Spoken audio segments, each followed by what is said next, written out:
હંમેશા એમ વિચારું, મારી વૈષ્ણવતાની આ પરીક્ષા છે. પોતાની પરીક્ષા માનશો તો સામેવાળા જોડે વેર બંધાશે.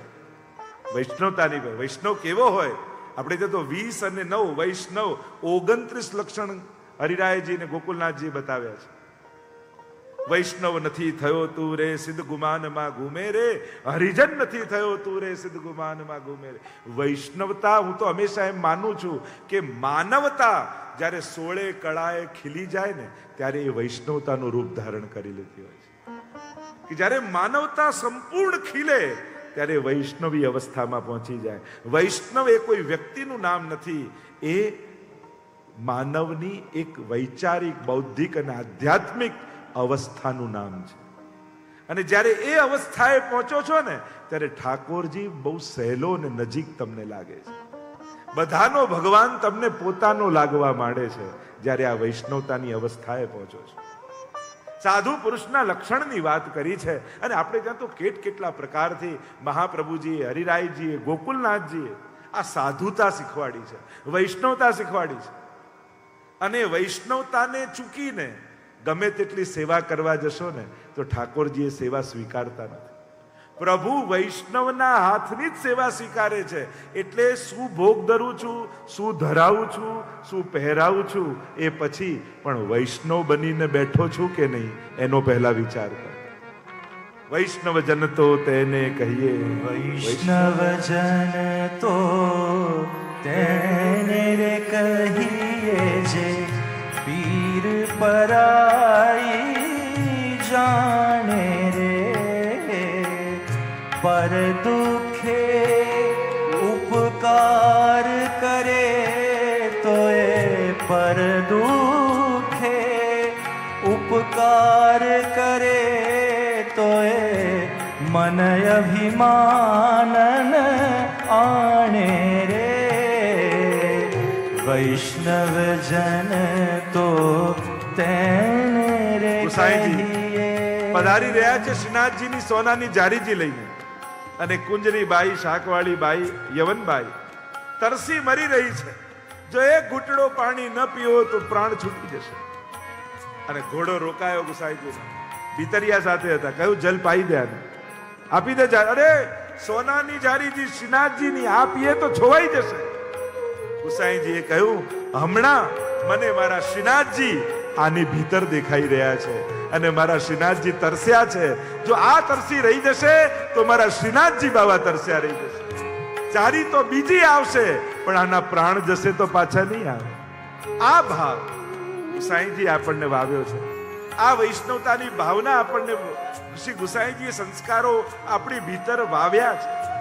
અને આ ભાવ સાથે વૈષ્ણવતા જીવવી. અનેક લક્ષણો બતાવ્યા. આગળ પ્રશ્ન કર્યો ભક્તિનું સ્વરૂપ શું છે? તામસ, રાજસ, સાત્વિક, નિર્ગુણ, ચારે પ્રકારની ભક્તિની ચર્ચા કરી છે. વેર ભાવે ભગવાનને ભજે તામસ ભક્ત. જો વેર ભાવે ભજનારને પણ ભક્ત કયા. આ જ ભાગવતની વિશેષતા છે. જે કોઈ ને કોઈ કામનાથી ભગવાનને ભજે રાજસ, મુક્તિની ઈચ્છાથી ભગવાનને ભજે એ સાત્વિક, અને કેવલ ને કેવલ પ્રભુના સુખ માટે પ્રભુને ભજે એ નિર્ગુણ ભક્ત છે. તમે નિર્ગુણ ભક્તિ કહો, ભાગવતી ભક્તિ કહો કે પુષ્ટિ ભક્તિ કહો, આ ત્રણેય સમાનાર્થી શબ્દો છે. જ્યાં કેવલ ને કેવલ પ્રભુના સુખનો વિચાર હોય એ જ પુષ્ટિ ભક્તિ છે. આપણે જે કાંઈ કરીએ છીએ જો પ્રભુનું સુખ, એમાં જ વૈષ્ણવતાની પ્રસન્નતા. આપણો આનંદ ક્યાં છે? પ્રભુના સુખમાં. સાધારણ વ્યક્તિ મંદિરે જાય ને તો આજે શું માંગીશ એનો વિચાર કરતો જાય, અને વૈષ્ણવ હવેલીએ જાય ને તો આજે શું આપીશ એનો વિચાર કરતા જાય. આજે પ્રભુને શું ધરીશ, આજે પ્રભુને શું ધરાવીશ, આજે પ્રભુને શું સામગ્રી સમર્પિત કરીશ, આપવાના વિચાર સાથે જે પ્રભુ પાસે જાય છે ને એ નિર્ગુણ ભક્તો છે. ચારે પ્રકારની ભક્તિની ચર્ચા કરી છે. અને અહીંયા દેવહૂતિ માની મુક્તિ સાધી છે. કપિલ ભગવાન પૂર્વ દિશા તરફ પ્રયાણ કર્યું અને તૃતીય સ્કંદને વિરામ આપ્યો. બોલો ગોવર્ધન નાથ કી જય, ભાગવત ભગવાન કી જય. ચતુર્થ સ્કંદ વિસર્ગ લીલા. વિવિધ સર્જન એ જ વિસર્ગ છે. 31 અધ્યાયમાં વિસર્ગ લીલાનું વર્ણન કર્યું છે. શ્રી મહાપ્રભુજીએ 7 પ્રકારે ભાગવતના એકાર્થ કરીને સમજાવ્યા. શાસ્ત્રે સ્કંધે પ્રકરણે અધ્યાયે વાક્યે પદેક્ષરે એકાર્થ સપ્તદા જાનન અવિરોધેન મુચ્યતે. પ્રકરણ વિભાગ મહાપ્રભુજી સમજાવે છે. જો તમે મંગલાચરણમાં પણ બોલો છો ને ચતુર્ભિશ્ચ ચતુર્ભિશ્ચ, આ એક શ્લોકમાં આખું 10મો સ્કંદ આવી જાય છે. એના બધા જ પ્રકરણ વિભાગ એમાં સમાયેલા છે. એમ જ ચતુર્થ સ્કંદને 4 પ્રકરણમાં મહાપ્રભુજી વર્ગીકૃત કરે છે. ધર્મ પ્રકરણ, અર્થ પ્રકરણ, કામ પ્રકરણ અને મોક્ષ પ્રકરણ, જેને ચતુર્વિધ પુરુષાર્થ આપણે કહીએ છીએ. એક છે સાધારણ વ્યક્તિના 4 પુરુષાર્થ અને બીજા છે વૈષ્ણવના 4 પુરુષાર્થ. આ બંનેને ફરક કરીને મહાપ્રભુજી સમજાવે છે. સાધારણ વ્યક્તિ માટે ધર્મ, અર્થ, કામ અને મોક્ષ એની બહુ સાધારણ વ્યાખ્યા છે. પણ પુષ્ટિ માર્ગીય માટે મહાપ્રભુજી કહે પુષ્ટિ માર્ગે હરિર દાસ્યમ ધર્મો અર્થો હરિરેવહી કામો હરિર દિદૃક્ષૈવ મોક્ષ કૃષ્ણસ્ય ચેત ધ્રુવમ. વૈષ્ણવના 4 પુરુષાર્થ મહાપ્રભુજીએ 16 ગ્રંથમાં ચતુશ્લોકી નામના ગ્રંથમાં સમજાવ્યા છે. ધર્મ પુરુષાર્થને વૈષ્ણવના સમજાવતા મહાપ્રભુજી આજ્ઞા કરે છે સર્વદા સર્વભાવેન ભજનીયો વ્રજાધિપ સ્વસ્યાયમેવ ધર્મો હિ નાન્ય ક્વાપી કદાચન. સર્વદા સર્વભાવે એ વ્રજાધીપને ભજવા એ જ વૈષ્ણવનો પરમ ધર્મ છે. પુષ્ટિ માર્ગે હરિર દાસ્યમ ધર્મ, પ્રભુની દાસતા એ જ આપણો ધર્મ છે. એટલે જ આપણે ત્યાં 2 પ્રકારના ધર્મ કયા, એક દેહ ધર્મ અને બીજો છે આત્મધર્મ. તમે મનુષ્ય છો તો આ બેઝિક દેહ ધર્મ તમારે પાળવા જ રહ્યા, જે મનુસ્મૃતિમાં મનુ મહારાજે સમજાવ્યું. જો ધર્મ કહેવાય કોને, યતો અભ્યુદય નિશ્રેય સધર્મ, જેનાથી મનુષ્ય પોતાનું અભ્યુદય સાધે એ જ ધર્મ. ધારણા જ ધર્મ, જેનાથી અભ્યુદય. તમારા મોબાઈલમાં મેસેજ નથી આવતો, અપડેટ ઇન્સ્ટોલ, કેવો મોબાઈલ અપડેટ થતો જાય, એમ પોતાની જાતને ધર્મ દ્વારા મનુષ્ય અપડેટ કરે છે, અપગ્રેડ કરે છે. એ ધર્મ 10 લક્ષણ મનુ મહારાજે બતાવ્યા. દ્યુતિ ક્ષમા દમો સ્તેયમ શૌચિમ ઇન્દ્રિય નિગ્રહ ધી વિદ્યા સત્યમ ક્રોધો દશકમ ધર્મ લક્ષણ. અને આ 10 લક્ષણ મનુષ્ય છો તો હોવા જોઈએ. આ સાધારણ વ્યક્તિના ધર્મ. વૈષ્ણવનો ધર્મ યો યદંસ સતમ ભજેત, પરમાત્માની ભક્તિ કરવી, સેવા કરવી એ જ વૈષ્ણવનો પરમ ધર્મ છે. પ્રભુની દાસતા એ જ ધર્મ છે.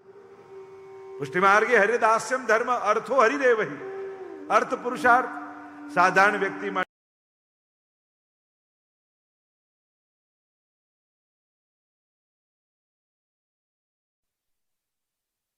નારાયણ બ્રજાય. વૈષ્ણવનું સર્વસ્વ ધન એના ઠાકોરજી છે. એટલે જ આપણે ત્યાં શબ્દ છે નિધિ. નિધિ એટલે ધન. મારું સર્વસ્વ મારા ઠાકોરજી છે. કામ પુરુષાર્થ કામો હરિર્દૃક્ષૈવ, પ્રભુને જોવાની ઈચ્છા એ જ ભક્તનો કામ. પ્રભુને સ્પર્શવાની ઈચ્છા એ જ ભક્તનો કામ. પ્રભુને મેળવવાની ઈચ્છા એ જ ભક્તનો કામ. મોક્ષ સાધારણ વ્યક્તિ માટે મુક્તિ એટલે જન્મ મરણના ચક્કરથી છૂટી જવું, પણ વૈષ્ણવ માટે મુક્તિ મહાપ્રભુજી સમજાવે છે મોક્ષ કૃષ્ણસ્ય ચેત ધ્રુવમ. આ ચિત્ત ભગવાનના ચરણોમાં લાગી જવું, ચોંટી જવું એ જ વૈષ્ણવનો મોક્ષ છે. જાકો મન લાગ્યો ગોપાલ સો તાહી ઓર કેસે ભાવે, માનસીસા પરામતા, મન પ્રભુમય થઈ જવું એ જ મુક્તિ છે. રાજા સ્કંદાસજીનો પ્રસંગ આવે છે ને, યુદ્ધના મેદાનમાં યુદ્ધ કરતા કરતા પણ માનસીની સેવા કરે છે. અને ઘોડાને ઠોકર વાગી અને માનસીમાં કઢીનો ડબરો પ્રભુને ભોગ ધરવા જતા હતા, અને ઘોડાને ઠોકર વાગી તો એમને થયું કે કઢીનો ડબરો ઢોળાઈ ગયો. અને ઇતિહાસ એમ લખે છે કે યુદ્ધના મેદાનમાં એમના કપડા કઢીવાળા થઈ ગયા.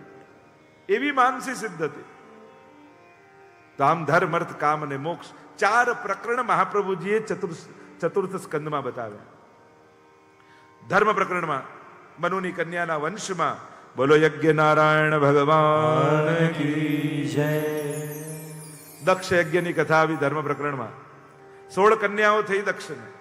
13 કન્યા ધર્મને પરણાવી, 14મી કન્યા પિતૃઓને પરણાવી, 15મી કન્યા સ્વાહા અગ્નિદેવને પરણાવી અને 16મી કન્યા સતીના વિવાહ મહાદેવજી સાથે થયા. આખો પરિવાર છે. ધર્મનું પણ બહુ અદ્ભુત વર્ણન છે. એમની એક એક પત્ની ને એક એક પુત્ર. બહુ જ અધ્યાત્મ ભરેલું છે આખી ચર્ચામાં. સતીના વિવાહ મહાદેવજી સાથે થયા. એકવાર સભા ભરાઈ હતી, મહાદેવજી બિરાજ્યા હતા અને પ્રભુના ધ્યાનમાં હતા. દક્ષ પ્રજાપતિઓના શ્રેષ્ઠ બન્યા અને સભામાં પ્રવેશ કર્યો. બધા ઊભા થયા અને 2 જણ ઊભા ન થયા. એક બ્રહ્માજી મોટા હતા એટલે, અને મહાદેવજી પ્રભુના ધ્યાનમાં હતા એટલે. પ્રભુના ધ્યાનમાં મહાદેવજી બેઠા હતા અને પદ અને પ્રતિષ્ઠા માણસને મળે ને ત્યારે એનો અહંકાર એના સ્વજનોને છોડતો નથી. બીજે બધે સન્માનની અપેક્ષા રાખે તો સમજાય, પણ વ્યક્તિ જ્યારે ઘરના લોકોમાં પણ સ્નેહની જગ્યાએ કેવલ સન્માનની ઈચ્છા રાખવા લાગે ને પછી એને ઘરના સ્વજનોનો સ્નેહ મળતો નથી. અમુક જગ્યાઓ એવી હોય જ્યાં કેવલ પ્રેમ અને સ્નેહની જ અપેક્ષા રાખવી જોઈએ. દુનિયાના મળેલા પદ પ્રતિષ્ઠાઓ માથે રાખીને ઘરે આવશો ને તો ઘરનાય નહીં રહો ને બહારનાય નહીં રહો. ઘરમાં તો કેવલ સ્વજન બનીને જ પ્રવેશ કરવાનો. એક ભાઈ બની, એક પિતા બની, એક દીકરો બની, એક પત્ની બની, તો જ ઘરના સ્વજનોનો સ્નેહ પામી શકશે. માણસ સફળ થયો એ જોવા માટે કેવલ પાસબુક જ જોવાની જરૂર નથી. સ્વજનોના ચહેરામાં આપણી સફળતા ઘણીવાર લખેલી હોય છે, ત્યાં જોવી જોઈએ.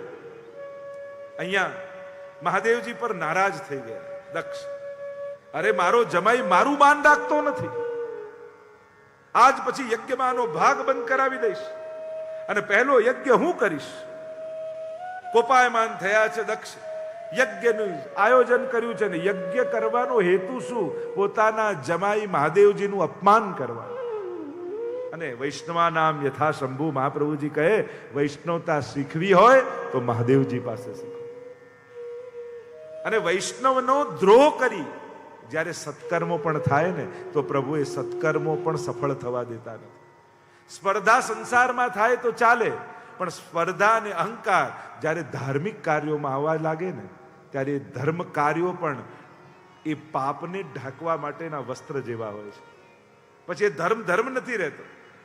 પેલાએ 56 ભોગ કર્યો ને એના કરતા આપણે ડબલ મોટો કરીશું.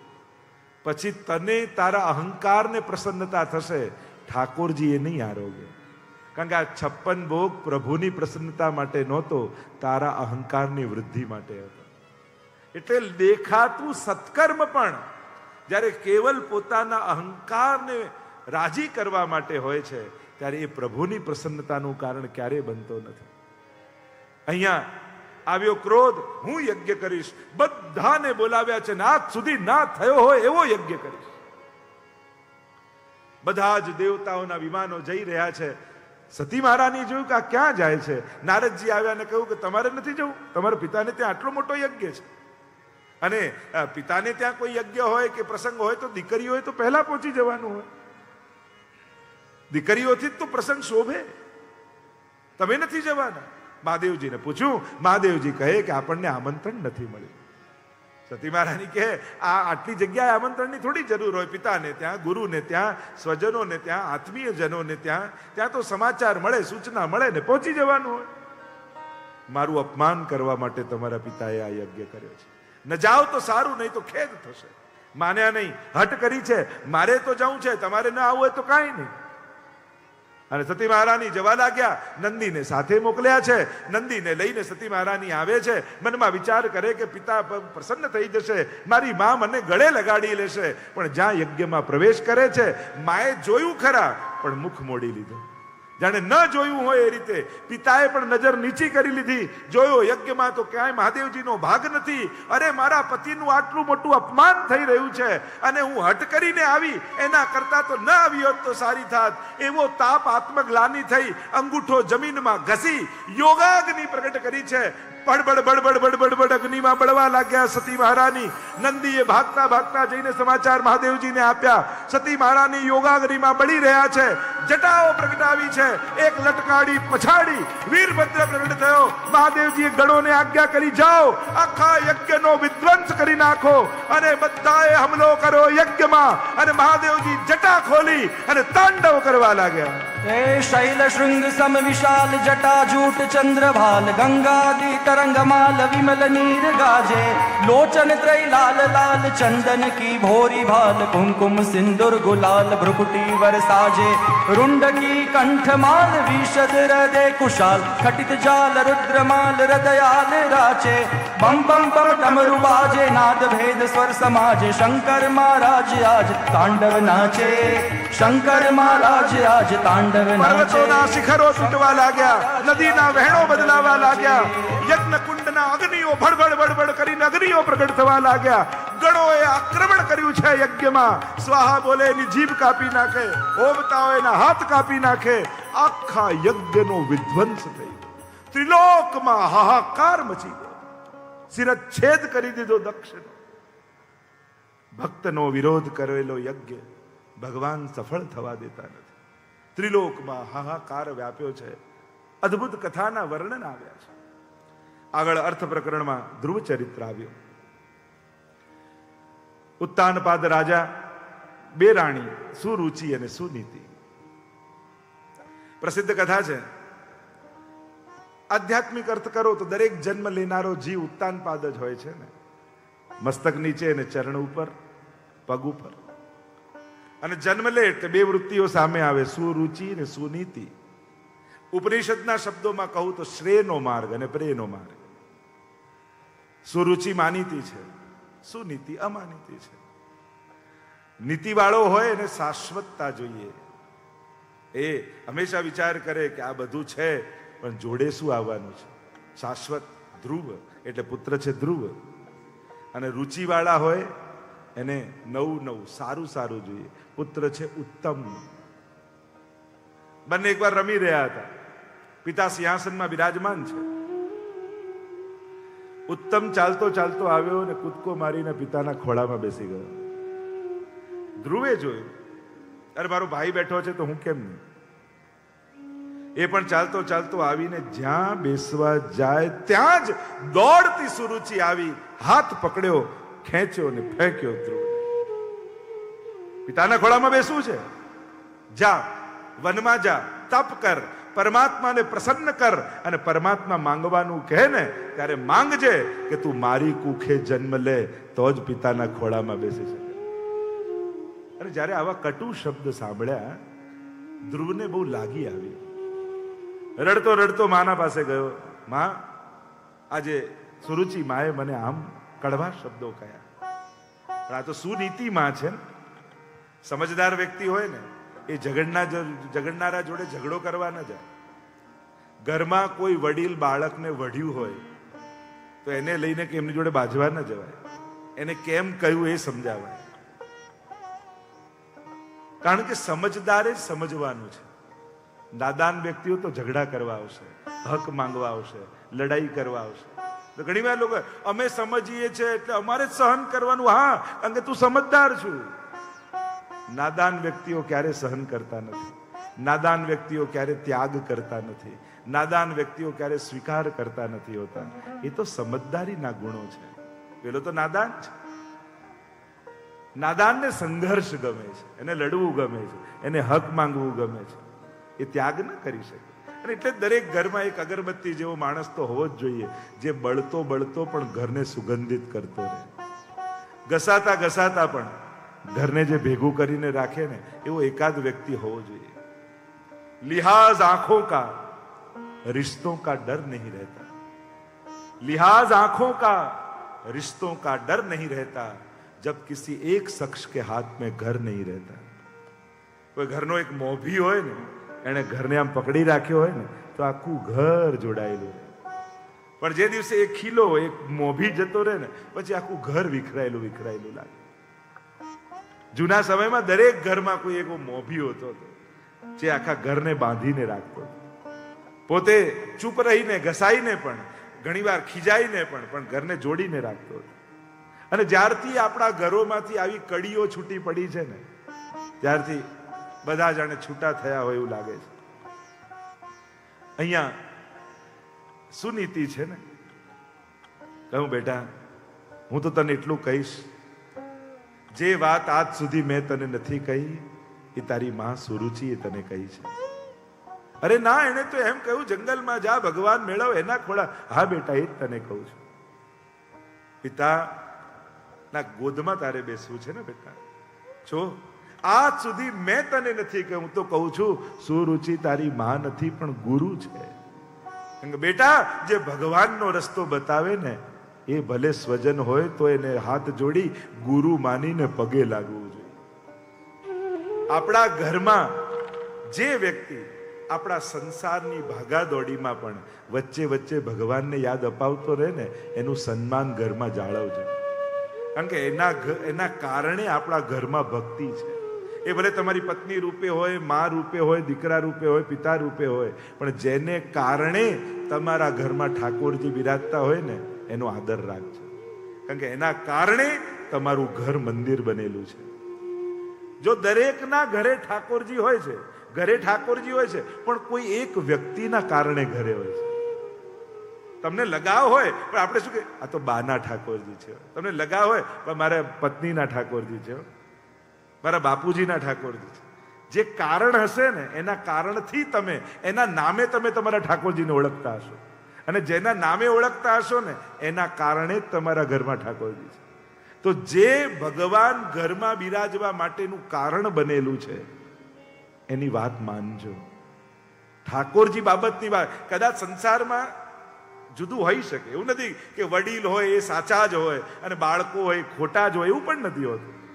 દરેક વખતે એ પણ હું નથી માનતો કે દરેક વખતે એવું જ હોય. ઘણીવાર વડીલોય ભૂલ કરતા હોય, ઘણીવાર નાનાએ ભૂલ કરતા હોય, પણ કદાચ એની સાંસારિક બાબત ન માનતા, પણ ભગવાન વિશેની કોઈ બાબત કહે ને તો તમારા લૌકિક કામને છોડીને પણ એની મદદે પહોંચજો. તમારા મોજશોખમાં કાપ મૂકીને પણ ઠાકોરજી માટે ખર્ચજો. કારણ તમે પૈસા કમાવીને લાવો છો, એ સેવા કરીને તમારા ધનને સુખમાં કન્વર્ટ કરે છે. એ પુણ્યો ભેગા કરી તમારા ઘરમાં સુખ અને સંપત્તિ લાવે છે. અહીંયા સુનીતિએ કહ્યું, બેટા, બેસવું જ હોય તો એવો ખોળો ન ગોદ જે આજે છે ને કાલે નહીં રહે. એવી ગોદમાં જઈને બેસ જ્યાંથી તને કોઈ ઊભો ન કરી શકે. એ પરમ પિતાની ગોદમાં જઈને બેસ. અને 5 વર્ષના ધ્રુવને માં મોકલે છે, જા બેટા, એ પરમ પિતાની ગોદમાં બેસ. ઘર છોડીને ચાલ્યા છે ધ્રુવ. નારદજીને ચિંતા થઈ, અરે ક્યાંક આવેશમાં ઘર છોડીને નીકળી તો ગયો, પણ પાછો ગભરાઈ જશે ને પાછો આવી જશે તો લાવ પરીક્ષા કર. આવ્યા ધ્રુવ પાસે ને ડરાવવા લાગે, જો તું વનમાં જાય છે ત્યાં હિંસક પશુઓ હશે, તને મારી નાખશે, ભયાનક વન હશે. હવે જે કંઈ પણ થાય મેળવવા છે તો ભગવાન, બેસવું છે તો પરમ પિતાની ગોદમાં. પ્રસન્ન થયા નારદજી. એની દ્રઢતા જોઈ 12 મંત્રનો ઉપદેશ આપ્યો છે. મધુવનમાં જા, આ મંત્રનો જાપ કરજે, ઠાકોરજી કૃપા કરશે અને તને પ્રાપ્તિ થશે. અને હવે તો ગુરુ મળ્યા, મંત્ર મળ્યા, તપ કરવાનું સ્થાન મળ્યું. ધ્રુવજી પ્રસન્ન થતા ભગવદ નામનો જાપ કરતા કરતા ઓમ નમો ભગવતે વાસુદેવાય, ઓમ નમો ભગવતે વાસુદેવાય, ઓમ નમો ભગવતે વાસુદેવાય, ઓમ નમો ભગવતે વાસુદેવાય, ઓમ નમો ભગવતે વાસુદેવાય, ઓમ નમો ભગવતે વાસુદેવાય.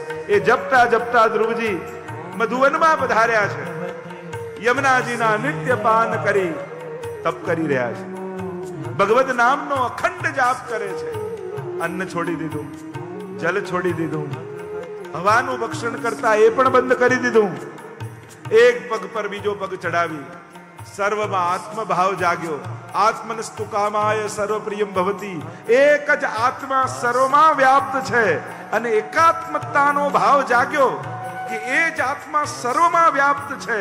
આવો ભાવ જાગ્યો તો સર્વમાં આત્મભાવ થઈ ગયો અને પોતાના શ્વાસો રોક્યા ધ્રુવજીએ તો ત્રિલોકની શ્વાસો રોકાવા લાગી. ગભરાયા ઇન્દ્ર, ક્યાંક મારું ઇન્દ્રાસન કોઈ લઈ ન લે.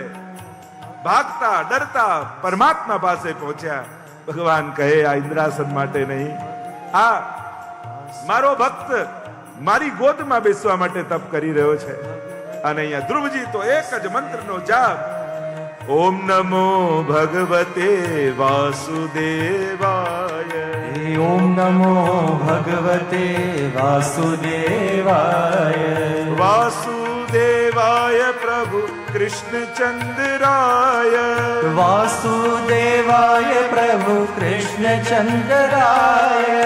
વાસુદેવાય પ્રભુ કૃષ્ણચંદ્રાય. વાસુદેવાય પ્રભુ કૃષ્ણચંદ્રાય. ઓમ નમો ભગવતે વાસુદેવાય. ઓમ નમો ભગવતે વાસુદેવાય. ધ્યાનમાં આવ્યા પરમાત્મા, રોમ રોમ હર્ષિત થઈ ગયું.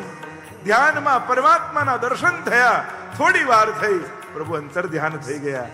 અંતર ધ્યાન અંતઃકરણમાંથી પરમાત્મા થયા. ધ્રુવજીએ નેત્રો ખોલ્યા અને જે ધ્યાનમાં હતા એ સામે ઉભેલા દેખાયા. એ જ ચતુર્ભુજ નારાયણ શંખ ચક્ર ગદા પદ્મ લઈ ધ્રુવજીની સન્મુખ થાળા છે. અને ધ્રુવજીના નેત્રો ભરાઈ રહ્યા છે, છલકાઈ રહ્યા છે. પરમાત્માને જોઈને ધ્રુવજી સ્તુતિ કરે છે. યોંતઃ પ્રવિશ્ચ મમ વાચમીમામ પ્રસુપ્તામ સંજીવયત ખિલ શક્તિધર સ્વધામના અન્યાંશ હસ્ત ચરણ શ્રવણત્વ ગાદિન પ્રાણાન નમો ભગવતે પુરુષાય તુભ્યમ. પ્રભુ આ સ્તુતિ પણ અમે નથી કરતા, આપ જ બોલાવડાવો છો. સેવા અમે કરતા નથી, આપ કરાવડાવો છો. પ્રભુ જ કરતા, કરતુમ અકર્તુમ અને અન્યથા કરતુમ તો પ્રભુ જ છે. એટલે જ પુષ્ટિ માર્ગમાં કહીએ ને, મેં સેવા કરી એમ નથી કહેતા, પ્રભુ કૃપા કરીને સેવા સ્વીકારે છે. આપણે તો એમ કહીએ, પ્રભુ સ્વીકાર કરે છે, અંગીકાર કરે છે. સુંદર સ્તુતિ કરતા ધ્રુવજી કહે છે કે મને કોઈ ભગવદીનો સંગ આપજો, જેના સાથે સત્સંગ કરતા કરતા હું સહજમાં ભવપાર ઉતરી જાઉં. જો આ ધ્રુવજીએ તપ કર્યું, આપણે એમ માનીએ કે તપથી ભગવાન પ્રસન્ન થયા. મહાપ્રભુજી તો કહે ધ્રુવ પરાશરાભિષ્ટ દે. યમનાષ્ટકમાં કહ્યું ધ્રુવજી અને પરાશરને અભિષ્ટ ફળ આપનારા તો યમુનાજી છે. શ્રી યમુનાજીના પાન કર્યા ને એટલે ઠાકોરજી જલ્દી પ્રસન્ન થઈ ગયા ધ્રુવજી પર. આ યમુનાજીની કૃપા થઈ છે. અને જેના પર યમુનાજીની કૃપા થાય, પ્રભુ સહજ એના પર પ્રસન્ન થઈ જાય. પ્રભુની પ્રસન્નતા ઈચ્છતા હો તો રોજ યમનાષ્ટકનો પાઠ કરજો. 5 ફળ આપણે યમનાષ્ટકના પાઠના કહીએ. કોઈ પૂછે યમનાષ્ટક કરવાથી મળશે શું, થશે શું? તવાષ્ટકમિદં મુદા પઠતિ સુરસૂતે સદા સમસ્ત દુરિતક્ષયો ભવતિ વૈ મુકુંદે રતિ તયા સકલ સિદ્ધયો મુરરિપુશ્ચ સંતુષ્યતિ સ્વભાવ વિજયો હવે વદતિ વલ્લભ શ્રી હરિ. 5 ફળ યમનાષ્ટક. એક યમનાષ્ટક કરશો તો આ 5 વસ્તુ તમારી સાથે થશે. જે મોટા મોટા યજ્ઞ યાગાદી વ્રત નિયમ સંયમ તીર્થ આ બધાથી જે ન થાય એ એક યમનાષ્ટકથી થઈ શકે છે. અને આ હું નથી કહેતો, શ્રી વલ્લભની વાણી છે, વાકપતેની વાણી છે, પ્રભુના મુખારવિંદના સ્વરૂપ એવા વલ્લભની વાણી છે. અને એ ક્યારે મિથ્યા ન જાય. આચાર્યો ને મહાપુરુષોના શબ્દો અને વાણીની લાજ તો સ્વયં ઠાકોરજી રાખતા હોય છે. એ ક્યારે મિથ્યા ન જાય. અને એટલા માટે ત્યાં ટીકામાં યમનાષ્ટકની એમ કહે છે કે ભગવાનના યાદવો સંબંધી હતા. ભલે ઉચ્છંકલ થઈ ગયા, અહંકાર આવી ગયો, છતાંય સંબંધી જાણી ભગવાને એમનો ઉદ્ધાર કરી દીધો. તો લૌકિક સંબંધી જાણીને ભગવાન ઉદ્ધાર કરતા હોય તો મહાપ્રભુજીએ અલૌકિક સંબંધ પ્રભુ સાથે જોડ્યો છે, તો શું એ સંબંધ જાણી ઠાકોરજી તમારા પર કૃપા નહીં કરે? કદાચ સાધનોની કરતા હોઈએ ને તો એ મહાપ્રભુજીએ જોડેલા સંબંધને જોઈ ઠાકોરજી આપણા પર કૃપા કરી દેશે. એટલે શબ્દ છે ને બ્રહ્મ સંબંધ. સંબંધ છે, સંપર્ક નથી કરાવતા મહાપ્રભુજી, સંબંધ કરાવે છે. અત્યારના સમયમાં બધાના મોબાઈલમાં કોન્ટેક્ટ નંબર બહુ હોય છે. કોન્ટેકો વધતા જાય ને રિલેશનો ઘટતા જાય. અત્યારના સમયનું એ છે. સેવ પણ આપણે હવે એટલા માટે નથી કરતા કે ખબર પડે કે કોનો છે, આપણે એટલા માટે કરીએ છીએ કે ના ઉપાડવાની ખબર પડે કે આનો છે, અને એટલા માટે નામ સેવ કરી દે. તો સંપર્ક નથી, સંબંધ છે. બંનેમાં બહુ મોટો ફરક છે. દુનિયામાં સંપર્કો વધી રહ્યા છે અને સંબંધો ઘટી રહ્યા છે. ફેસબુકમાં ભલે હજારો ફ્રેન્ડ હશે, પણ ચાલતા ચાલતા પડશો ને તો બાજુમાં ઊભો હશે ને મિત્ર, એ જ હાથ પકડવાનો છે. એટલે તમે અજાણ્યા જોડે સંબંધો જોડવાના પ્રયાસો કરો છો, પણ એ સંપર્ક છે. સંબંધ તો જે બાજુમાં ઊભા હશે ને એની જોડે જ હશે. વિપત્તિમાં એ જ બાજુમાં આવીને ઊભા રહેવાના છે. અને એટલા માટે સંપર્ક કરતા સંબંધની મહત્તા વિચારજો. અહીંયા 5 ફળ. તવાષ્ટકમ ઇદમ મુદા પઠતિ સૂરસૂતે સદા. પહેલું ફળ સમસ્ત દુરિતક્ષય. બધા જ પાપોનો નાશ થઈ જાય. જો યમુનાજીનું, યમુના કે નામ અઘદૂર ભાજે, 41 પદમાં આપણે બોલીએ છીએ ને, કેવળ નામ લેવા માત્રથી બધા પાપો જતા રહે છે. જેમ સિંહની ધાડ સાંભળી જેમ હરણાઓ દૂર ભાગી જાય, એમ યમુના નામની ધાડ સાંભળી બધા જ પાપ એ જીવને છોડીને ભાગી જાય છે. એટલે આરતીમાં તો કહીએ કે નામ શું, જોતા જન્મ સુધારે. જય જય શ્રી યમુના, મા જય જય શ્રી યમુના. જોતા જન્મ સુધાર્યો, જોતા જન્મ સુધાર્યો. ધન્ય ધન્ય શ્રી યમુના,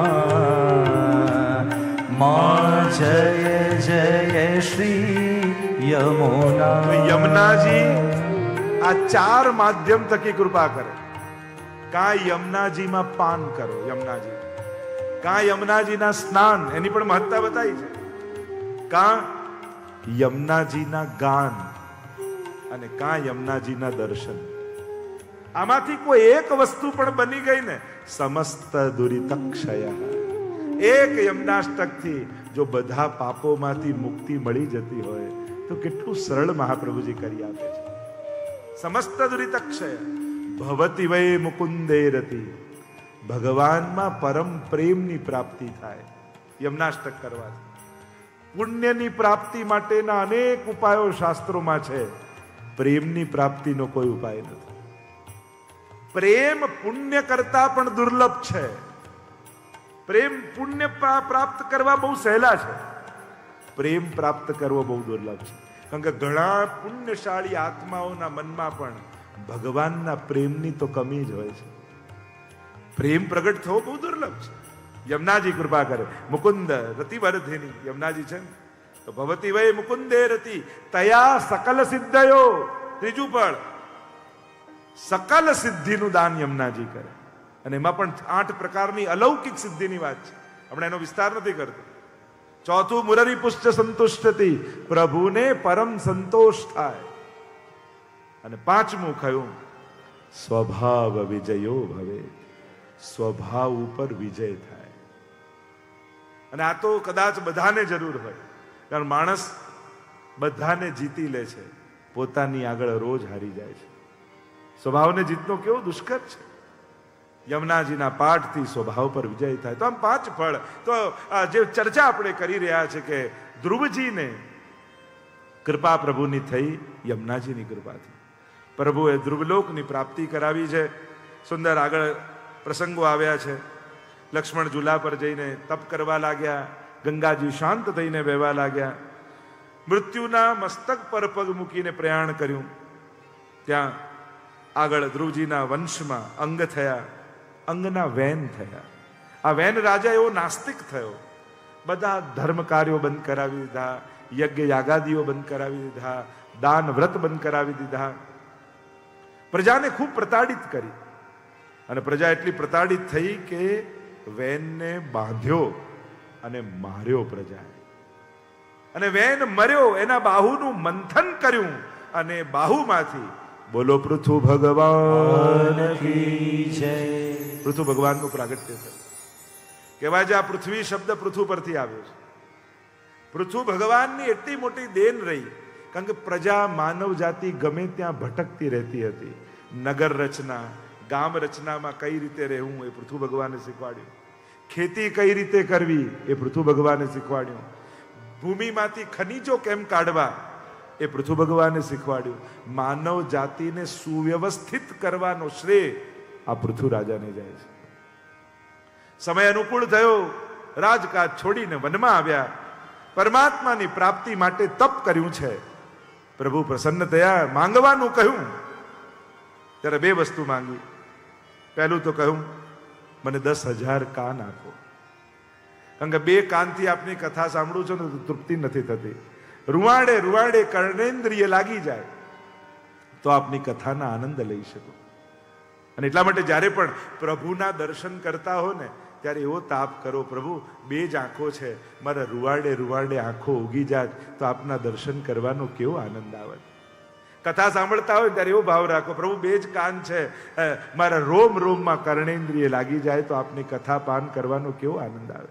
ભગવદ નામ લેતા હોઈએ ત્યારે એવો ભાવ કરો કે સહસ્ત્ર રસના ક્યો ન દઈ વિધાતા. આ એક જીવવા છે, ગુણ અપાર મુખ એક કહાલો બરનીએ.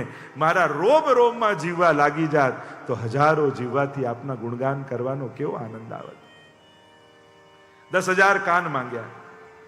અહીંયા પૃથુ ભગવાન અર્થ પ્રકરણમાં આવ્યા, કામ પ્રકરણમાં અને મોક્ષ પ્રકરણમાં પ્રચેતા આખ્યાન આવ્યું. ચતુર્થ સ્કંદને વિરામ આપીએ. બોલો ગોવર્ધન નાથ કી જય. પંચમ સ્કંદ સ્થાન લીલા. 26 અધ્યાયમાં વૈકુંઠ વિજય સ્થિતિ, સ્થાન લીલા, વૈકુંઠ પર વિજય. અહીંયા પ્રિયવતના રાજ્યનું વર્ણન આવ્યું.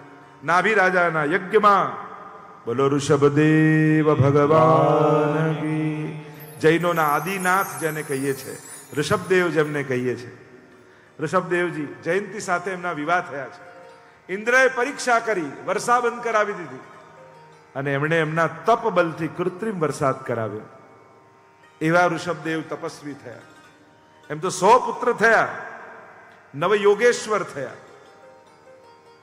પુત્રોને ઉપદેશ આપતા ઋષભદેવજી બહુ સુંદર વાત કરી.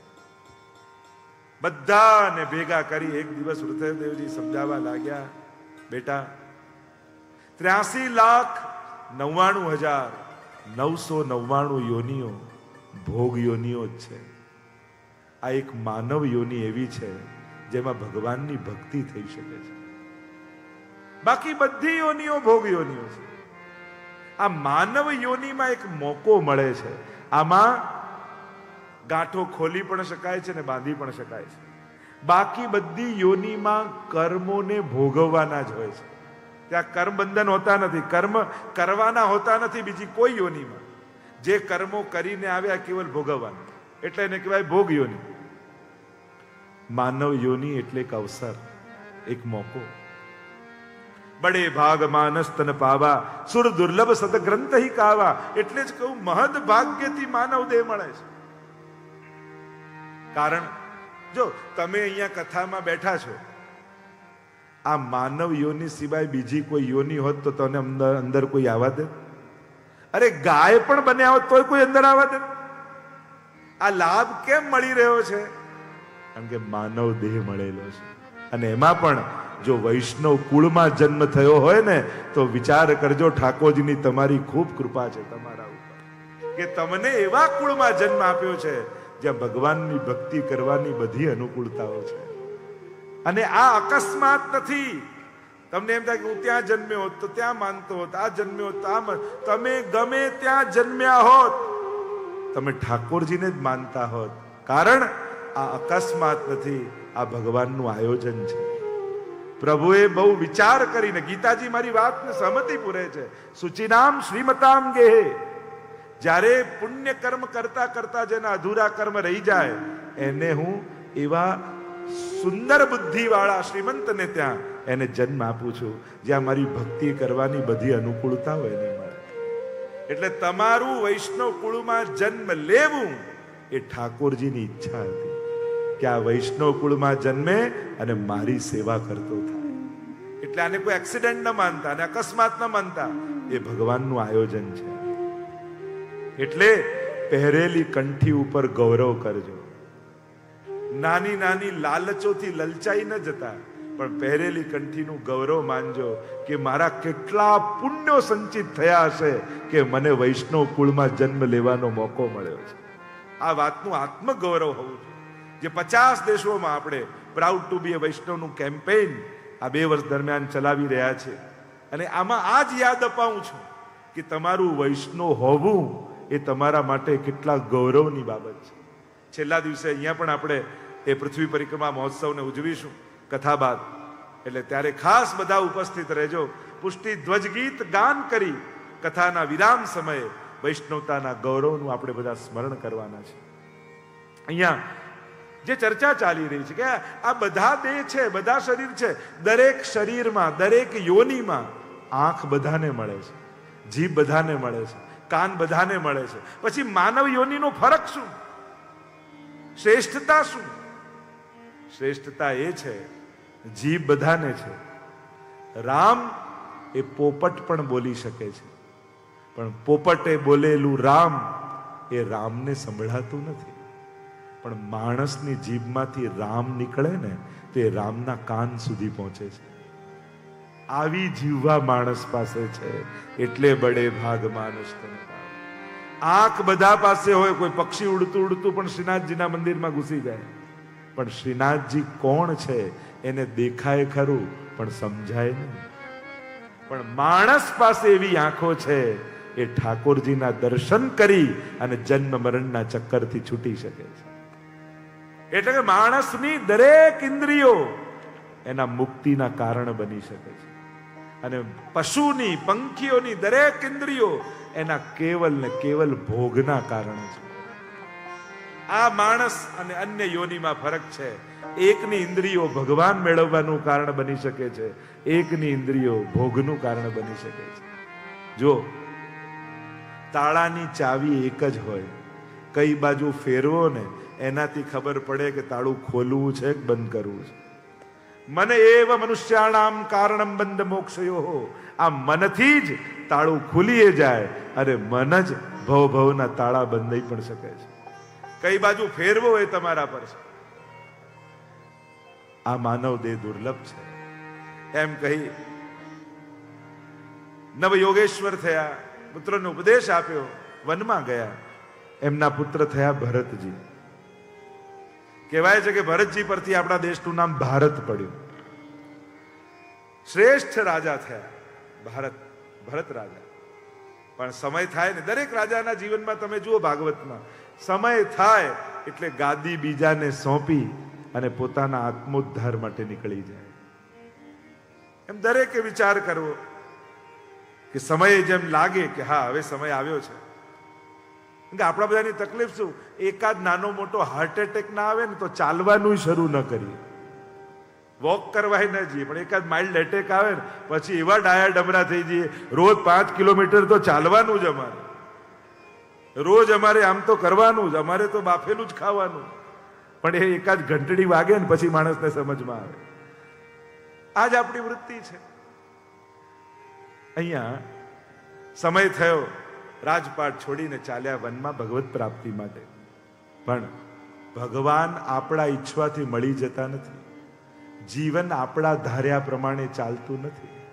જીવન એટલું સરળ નથી. જો ભગવાનને 2 વસ્તુ માણસ બોલે ને ત્યારે બહુ હસવું આવે. એક માણસ એમ કહે ને, હું છું એટલે બધું ચાલે છે, નહીં રહું ત્યારે ખબર પડશે.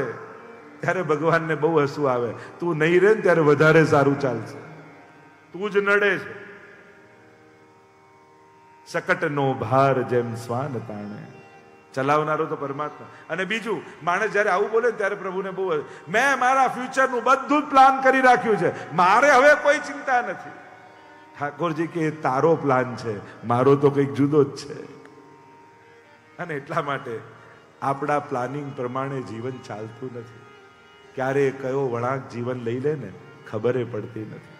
એમ થાય કે બસ હવે રિટાયર્ડ થયા, બસ કાલથી રિટાયર્ડ. મેં તો ઘણા લોકોને બસ કાલથી રિટાયર્ડ, પછી તો પ્રભુનું ભજન જ કરવાનું છે ને. રિટાયર્ડ થઈને સેન્ડ ઓફ પાર્ટી થઈને ઘરે આવે એ જ દિવસે હાર્ટ એટેક આવી જાય. મેં તો ઘણાના જીવનમાં જોયા છે, એવું થાય છે. તો સંજોગો આપણા પ્રમાણે હોતા નથી. જો જે અનુકૂળતાઓની પ્રતીક્ષામાં બેઠા રહે ને, કે બધું ગોઠવાય ને પછી સેવા અને ભક્તિ ના જ કરવાનું છે ને, જે અનુકૂળતાઓની પ્રતીક્ષામાં બેઠા રહે છે એ કાંઈ કરી શકતા નથી. પણ જે કરવા લાગે છે ને, ભગવાન એને બધી અનુકૂળતાઓ કરી આપતો હોય છે. પણ તમને એમ થાય કે બધું ગોઠવાય, અરે ક્યાંક તું ન ગોઠવાઈ જાય. આ તો એવું જ છે, એફડી પાકે ને પેલા આપણે પાકી ગયા હોઈએ. આ જીવનના ગણિતો આપણા પ્રમાણે નથી ચાલતા. સમય મળે ને તકોને ઝડપી લેવી પડતી હોય છે. અવસર આવે ને, ઘણી વાર વર્ષો સુધી સાધના ભલે ન કરો પણ સામે આવેલા અવસરોને ન ચૂકતા. તક મળે કે જો આ યાત્રાનો મોકો છે, આ કથાનો મોકો છે, આ સેવાનો મોકો છે, એટલી તક ઝડપી લેશો ને તો કદાચ એ તકો તમને તારી દેશે. કદાચ બીજા જેવું બહુ નિયમિત તમે ન કરી શકો પણ સામે આવેલા અવસરોને ગુમાવતા નહીં તો અફસોસ રહી જશે. સમય પાછો નથી આવતો, પૈસા પાછા આવી જશે, સમય પાછો નહીં આવે. અવસરો મળ્યા હોય સત્કર્મ કરવાના, સેવા કરવાના, પુણ્ય કરવાના, તો એને કોઈ પણ બહાનાથી ટાળતા નહીં. એને ઝડપજો, એને પકડી લેજો. અહીંયા ભરતજી ગયા છે વનમાં, કુટિયા બાંધીને નદી કિનારે રહે છે. હરી હરી હરી હરી હરી હરી નામના જાપ કરે છે. એક દિવસ એવું બન્યું, સવારે બ્રહ્મ મુહૂર્તમાં જાગી નદીમાં સ્નાન કરવા માટે, સંધ્યાવંદન કરવા માટે આવ્યા છે ભરતજી, અને નદીમાં લગાવી ડૂબકી બહાર નીકળ્યા. સૂર્યોદય થયો અને જ્યાં સૂર્યનારાયણને અર્ઘ સમર્પિત કરવા જાય એટલામાં સિંહની ત્રાડ સંભળાઈ. ત્રાડ સંભળાઈને કેટલાક હરણાઓ ત્યાં પાણી પીવા આવેલા, અને એમાં એક ગર્ભવતી હરણી હતી. સિંહની ત્રાડ સંભળાઈ તો ગભરાઈ ગઈ, કૂદી ગઈ પાણીમાં, પ્રસવ થઈ ગયો. રાજા જલ લેવા જાય, તણાતું નવજાત બચ્ચું રાજાના હાથમાં આવી ગયું. અરે આ તો હમણાં જ જન્મેલું લાગે છે, એની માં ક્યાં ગઈ? ક્યાંય કોઈ દેખાતું નથી. કિનારે લઈને દોડતા દોડતા આવ્યા, કુમળું ઘાસ કિનારે ઉગ્યું હતું તોડીને લાવ્યા અને હરણના બચ્ચાને ખવડાવવા લાગ્યા. અને હરણનું બચ્ચું ધીમે ધીમે ઊભું થયું. જો દયા બહુ સારી વાત છે, પણ દયા ક્યારે મોહ બની ગઈ ખબર ન પડી. અને આ હરણ કોઈ ભરતજીને ત્યાં કૂદે જવું, રોજ આપણા ઘરે કૂદે છે. પાઠ કરવા બેસો ને ફોનની ઘંટડી વાગે, માનો હરણ કૂદ્યું. સેવા કરવા બેઠા, ડોરબેલ વાગે, માનો હરણ કૂદ્યું. કૂદે જ છે. અહીંયા રાજાને હવે એમ થઈ ગયું, હું આને નહીં સાચવું ને તો આ તો જીવશે જ નહીં. મોહ બની ગયો. દયા હતી, પછી એને સ્વજનો સાથે જંગલમાં છોડી દેવો જોઈએ, પણ મોહ છે ને બંધન આપે. કહ્યું કે અરે આને કોણ ખવડાવશે, કોણ પીવડાવશે, આનું કેમ ચાલશે? જાણે એના ભાગ્યના વિધાતા એ જ ના હોય, જાણે એના જીવનનો સમગ્ર ભાર આમના માથે ન હોય. મોહ બની ગયો. હવે હરી હરી ઘટવા લાગ્યું અને હરણ વધવા લાગ્યું. 4 મણકાઓ ફેરવીને પાછા જુએ, અરે ક્યાં ગયું હરણ? પાછું જો આ ઠેકાણે ફરી માળા, હરી હરી હરી હરી, પાછું જુએ કે ક્યાંક દૂર તો નથી જતો રહ્યું ને. હરી હરી ઘટવા લાગ્યું ને હરણ વધવા લાગ્યું. હરણે એક દિવસ પોતાના સ્વજનોને જોયા અને આમને છોડીને ટોળા સાથે જતું તો રહ્યું, પણ રાજાનું મન હરણમાં રહી ગયું. અરે ક્યાં ગયું હશે, શું કરતું હશે, ખાધું હશે કે નહીં, કોઈ મારી તો નહીં નાખે ને એને. અને એનું ચિંતન કરતા કરતા દેહ પડ્યો અને અંતે જ્યાં મતિ ત્યાં ગતિ માણસની થાય, અને બીજા જન્મમાં હરણ બન્યા. એક મૃગ કે કારને ભરત ધરી મૃગ દેહ, તુલસી વાકી કહા ગતિ જો સબસો કરત સને. એક હરણમાં મન રહ્યું તો હરણ બન્યા. તો આપણે તો મન કેટલામાં રાખીને બેઠા છે. આ જીવની ક્યાં ગતિ થશે? પણ સજાગતા રહી પૂર્વજન્મની. હવે ક્યાંય ફસાવવું નથી. અન્ન જળનો ત્યાગ કર્યો, બીજા જન્મમાં બ્રાહ્મણ કુળમાં જન્મ થયો. પણ થયું હવે ત્યાં ફસાયો, હવે મન ક્યાંય નહીં ફસાવા દઉં. જળની જેમ રહેવા લાગ્યા. ગામના લોકો જળ ભરત કહેવા લાગ્યા. ન કોઈ વિરોધ, ન કોઈ વસ્તુનો સ્વીકાર. તટસ્થ કહીએ ને, તટસ્થ રહીએ. અમે તો તટસ્થ રહીએ, આમ કે ને તટની જેમ. નદીમાં ભલે વૃદ્ધિ થાય કે જલ ઘટે, કાંઠો તો ત્યાંનો ત્યાં જ રહે. એમ બહારના જે સંજોગો થતા હોય, આપણે તો તટસ્થ દ્રષ્ટા ભાવે જીવવાનું. અને નક્કી કર્યું, ઘરના લોકો પણ કંટાળી ગયા. તું તારું જીવન તારી રીતે જીવ, જેવી પ્રભુની ઈચ્છા. નીકળ્યા છે. રહુગણ રાજાની સવારી નીકળી છે. ડોલીમાં બેસીને પૂર્વ દિશા તરફ કપિલ ભગવાનનો સત્સંગ કરવા જઈ રહ્યા છે.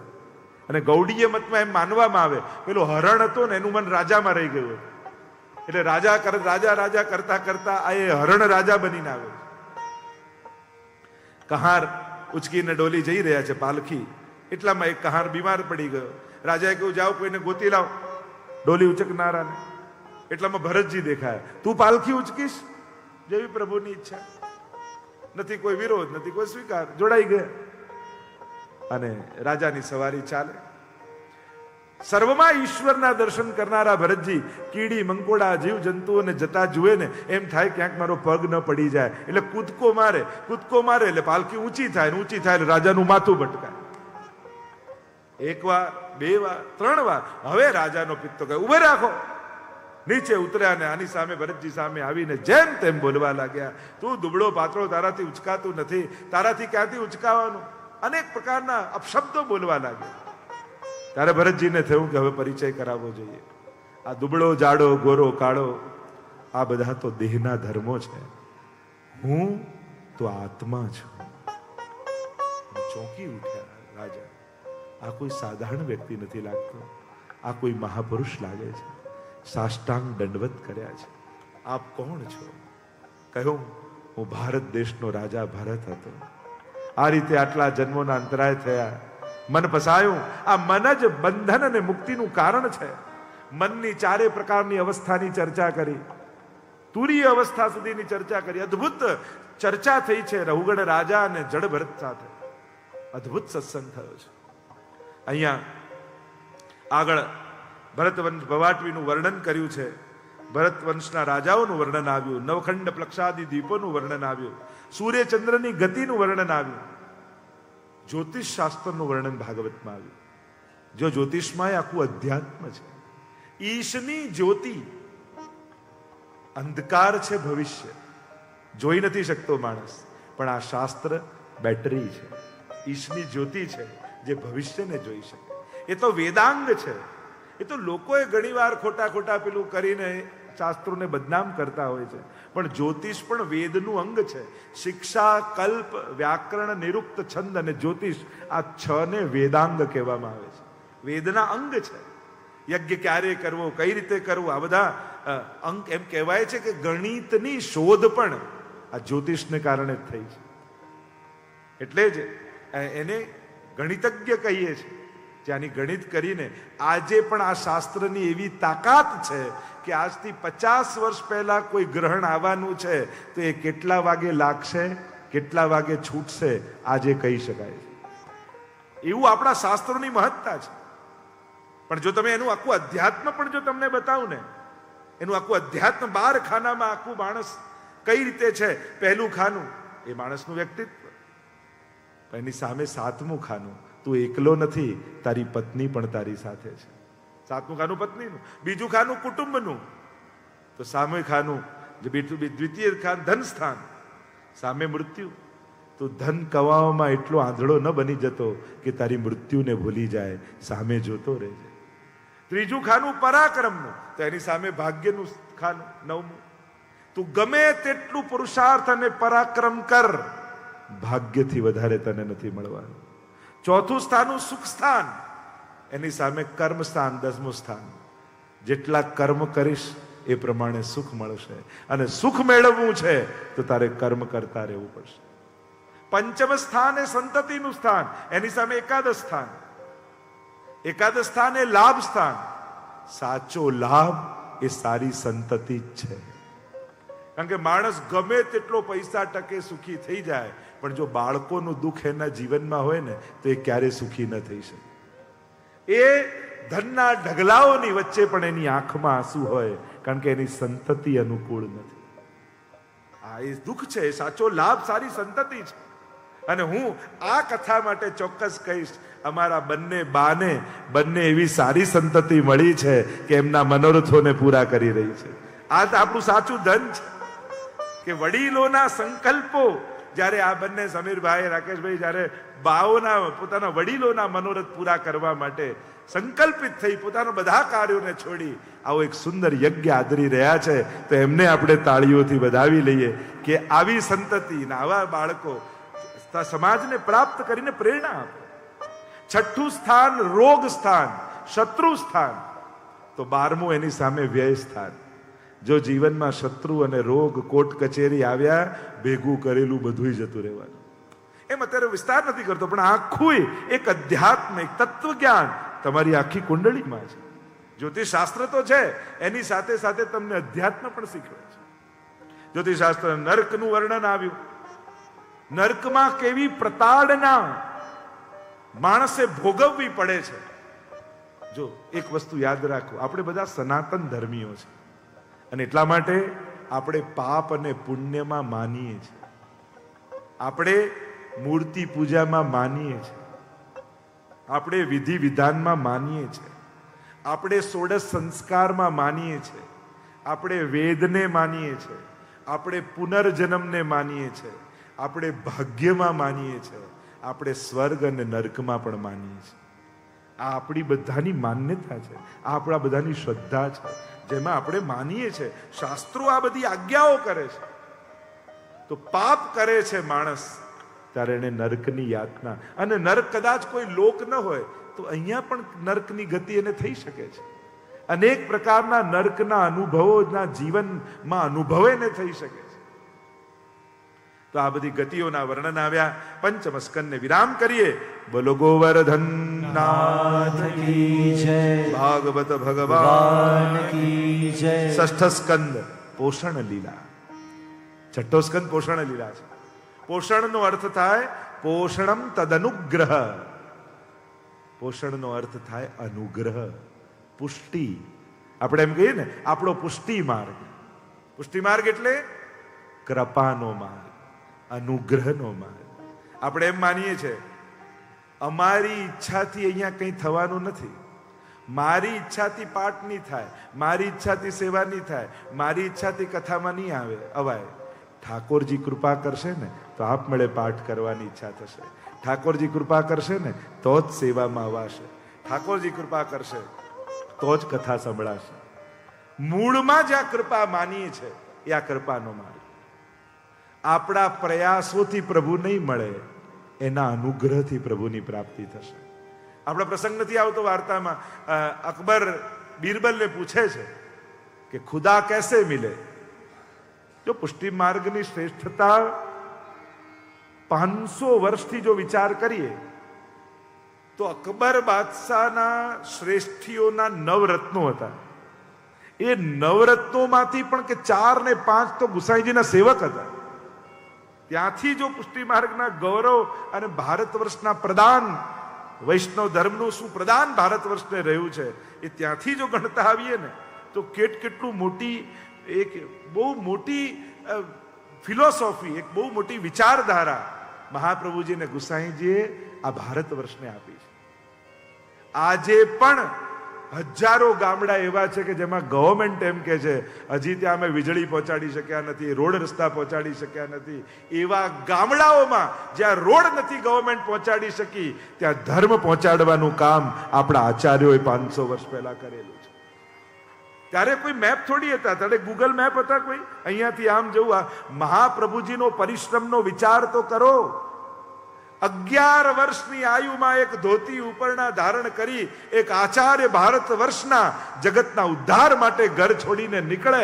ગામડે ગામડે જોઈ ન તાડ તડકો વરસાદ કાંઈ ન જોઈ, એક ઝૂંપડામાં રહેતા માજી હોય ને એનાય ઘરે જઈને ઠાકોરજી પધરાઈ આવે. આ આપણા વૈષ્ણવ ધર્મના આચાર્ય છે. અને પ્રભુ પધરાવા એટલે કે આખી સંસ્કૃતિને સંસ્કાર આપવા. કઈ રીતે જાગવું, કઈ રીતે નાહવું, કઈ રીતે આચાર વિચાર, કઈ રીતે અપરસ, કઈ રીતે સંસ્કૃતિ. પ્રભુ પધારવા એટલે કેવલ ભોગ ધરવું જ નથી હોતું, એ ઘરમાં સનાતન ધર્મના સંસ્કારોને વાવવામાં આવે છે પ્રભુને પધરાવી. કારણ કે એના ઘરમાં ઠાકોરજી બિરાજે છે. કેવું એક સંસ્કારમય પરિવાર થઈ જાય છે. તો જે ક્રાંતિ મહાપ્રભુજીએ કરી છે એનું તો જો વર્ણન કરવા બેસીએ તો મહિનો ઓછો પડી જાય.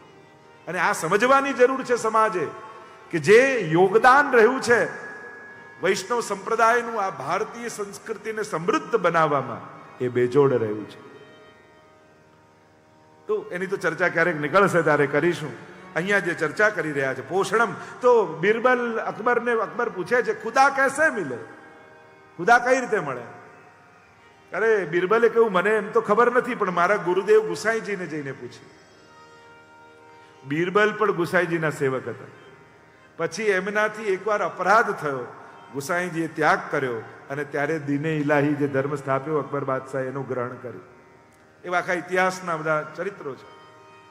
તો કે ગુસાઈજીને જઈને પૂછે ને બંને અકબર અને બિરબલ બંને આવ્યા ગુસાઈજી પાસે.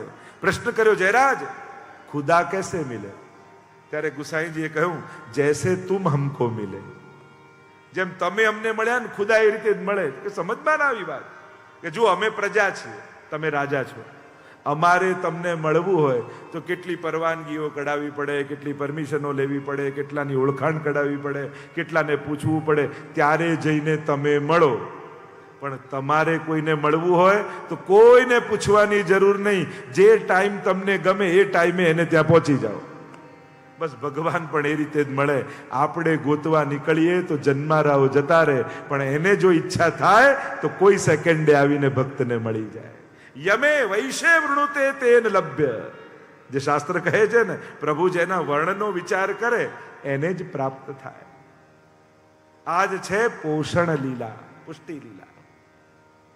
અજામિલ આખ્યાન આવ્યું. અજામિલ નામનો બ્રાહ્મણ એકવાર એની દ્રષ્ટિ એવી જગ્યાએ પડી કે એની બુદ્ધિ બગડી ગઈ. અને એટલે જ આપણે ત્યાં વિવેક છે. શું જોવું, શું ન જોવું, શું ખાવું, શું ન ખાવું, શું પીવું, શું ન પીવું, આ બધાના વિવેક છે. બુદ્ધિ બગડી, ઘર પરિવાર બ્રાહ્મણત્વ છોડી દીધું, ગણિકાને રાખી લીધી, એની જોડે રહેવા લાગ્યો અને સાવ બ્રાહ્મણપણા લાવી ગયો કે આ કોઈ પવિત્ર બ્રાહ્મણનું ઘર નથી, પણ આનું અન્ન લીધું છે એટલે આના પર કૃપા કરવી જોઈએ. કોઈ મહાત્મા તમારા ઘરની કણિકા લે ને તો એ કણિકા નથી લેતો, તમારા ઘરના પાપને ખાઈ જાય છે. વિચાર કર્યો કે આના પર કૃપા કરવી જોઈએ.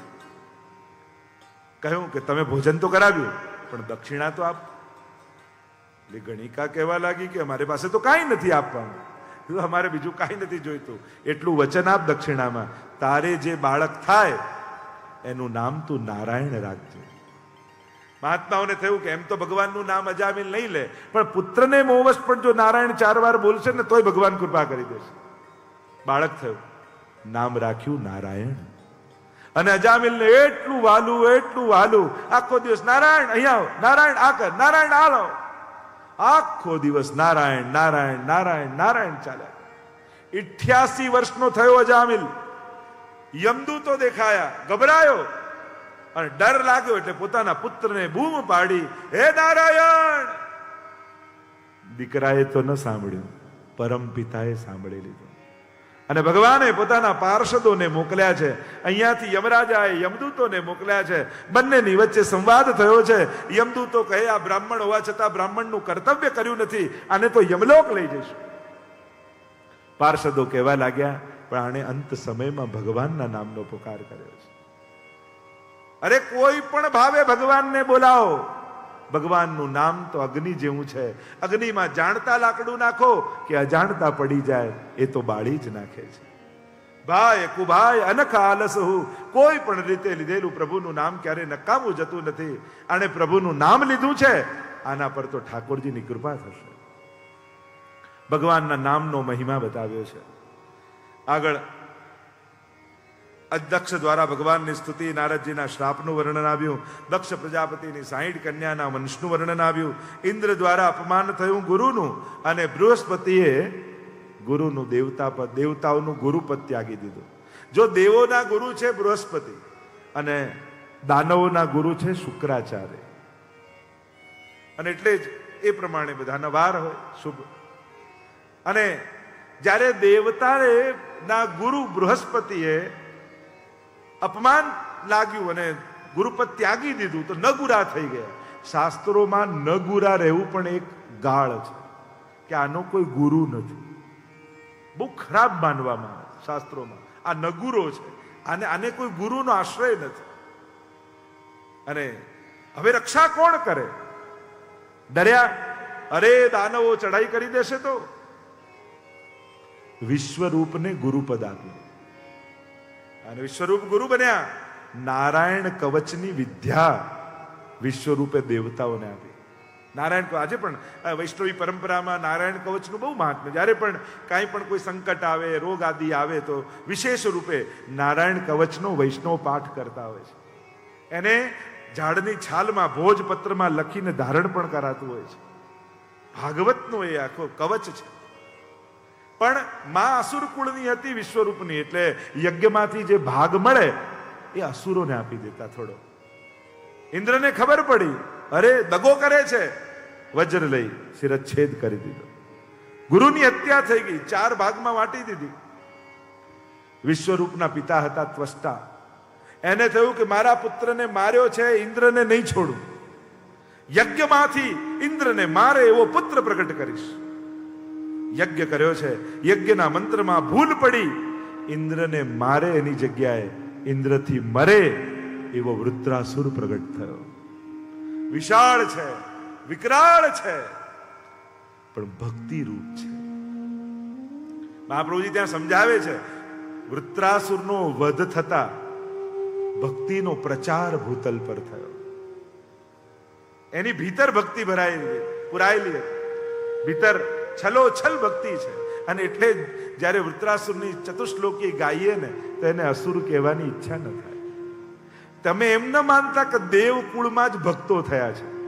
અસુર કુળમાં પણ કેટલા બધા ભક્તો થયા છે. પ્રહલાદ અસુર કુળમાં હતા, ભક્ત થયા. બલિ રાજા અસુર કુળના છે, ભક્ત થયા. એટલે જરૂરી નથી કે દેવ કુળમાં જ ભક્તો પેદા થાય, અસુર કુળમાં પણ ભક્તો છે. ઐરાવત હાથી પર સવાર થઈ ઇન્દ્ર લડવા માટે આવ્યો છે. દધીચી ઋષિએ અસ્થિના દાન આપ્યા, વજ્ર બનાવ્યું, લઈને યુદ્ધ કરવા માટે આવ્યો. વજ્રમાં પરમાત્મા દેખાયા વૃત્રાસુરને. ભક્ત છે. ભગવાન કહે, વૃત્રાસુર તારું મૃત્યુ નિશ્ચિત છે, માંગ તારે શું જોઈએ છે? તને બ્રહ્માસન આપું, ઇન્દ્રાસન આપું, ભૂતલનું રાજ્ય આપું, શું જોઈએ છે? અને વૃત્રાસુર ચતુશ્લોકીમાં વૃત્રાસુર બોલ્યા, નનાક પૃષ્ઠમ ન ચ પારમેષ્ટ્યમ ન સાર્વભૌમ ન સાધિપત્યમ ન યોગ સિદ્ધિ અપુનર્ભવમ વા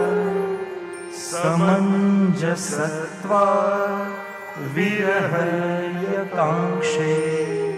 આપને છોડીને આમાંથી એકે વસ્તુ નથી જોઈ. આપ છો તો બધું છે. અરે વૃત્રાસુર, હું તને આપવા આવું છું ને તું ના પાડે છે.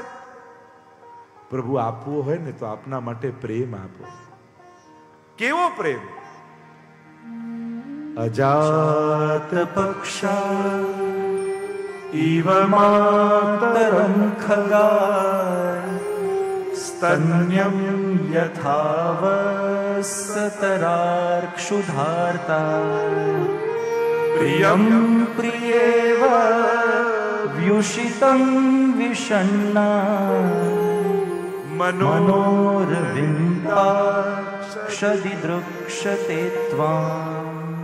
કેવો પ્રેમ! અજાત પક્ષા ઇવ માતરમ ખગા. હજી ચકલીના બચ્ચાઓના પાંખો ફૂટ્યા ન હોય, માં ચણ લેવા ગઈ હોય અને માને આવતા જોઈને ચી ચી ચી ચી કરીને જેમ આખું આકાશ ગજવી નાખે, માને જોવાની આવી લાલસા થાય. પ્રભુ આવી લાલસા મારા મનમાં આપને જોવા માટે પ્રગટે. પણ થયું કે પાંખો ફૂટે પછી માની ક્યાં રાહ જુએ. સ્તન્યમ યથા વત્સ તરાક સુધારતા. એક વાછરડું બાંધી રાખ્યું હોય ખેડૂતે અને ગાયને ચરવા માટે જંગલમાં લઈ ગયો હોય.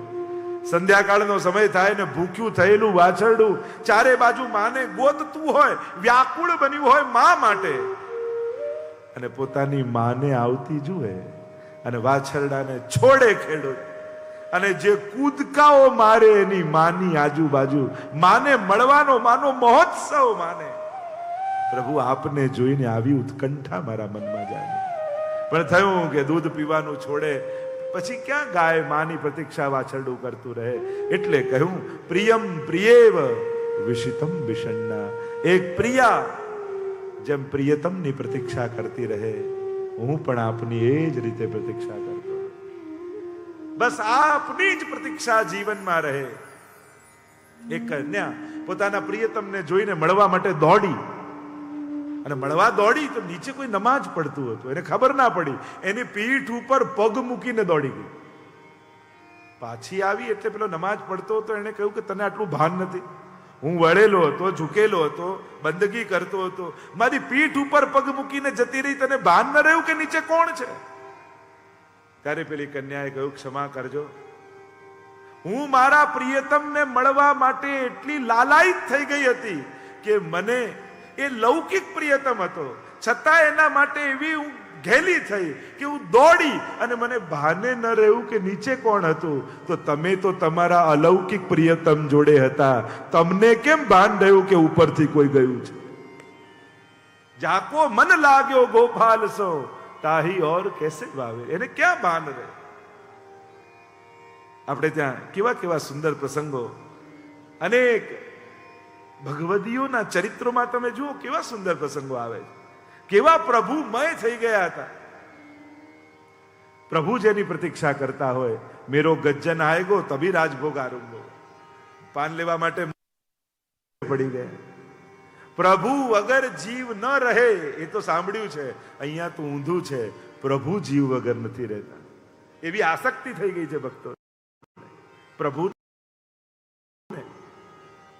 થયું એક પ્રિયતમની જેમ આપણે પ્રતીક્ષા કરતો રહ્યો. અદ્ભુત વર્ણન છે ચતુશ્લોકી એમાં વૃત્રાસુર ચતુર મમોત્તમ શ્લોક જનેસુ સખ્યમ સંસાર ચક્રે ભ્રમતસ્વ કર્મભી ત્વન્માયાત્માત્મજદારગે સ્વાસક્ત ચિત્તસ્ય નનાથ ભૂયાત. પ્રભુ મારું મન આપનામાં જ રહે, ક્યાંય આસક્તિ ન થાય. બધું સંસારમાં ગોઠવાઈ જાય ને તો સાધારણ લોકોને સુરક્ષા લાગે, હવે બધું સેટ છે. ભક્તોને ભય લાગે છે કે આ સંસારમાં આટલા બધા મને પ્રેમ કરે છે બધા, ક્યાંક મારું મન સંસારમાં ન લાગી જાય. ભક્તોને ડર લાગે છે. કુંભનદાસ આદિ ભક્તોના ચરિત્રમાં જુઓ, પૂછ્યું તમને કેટલા બાળકો છે?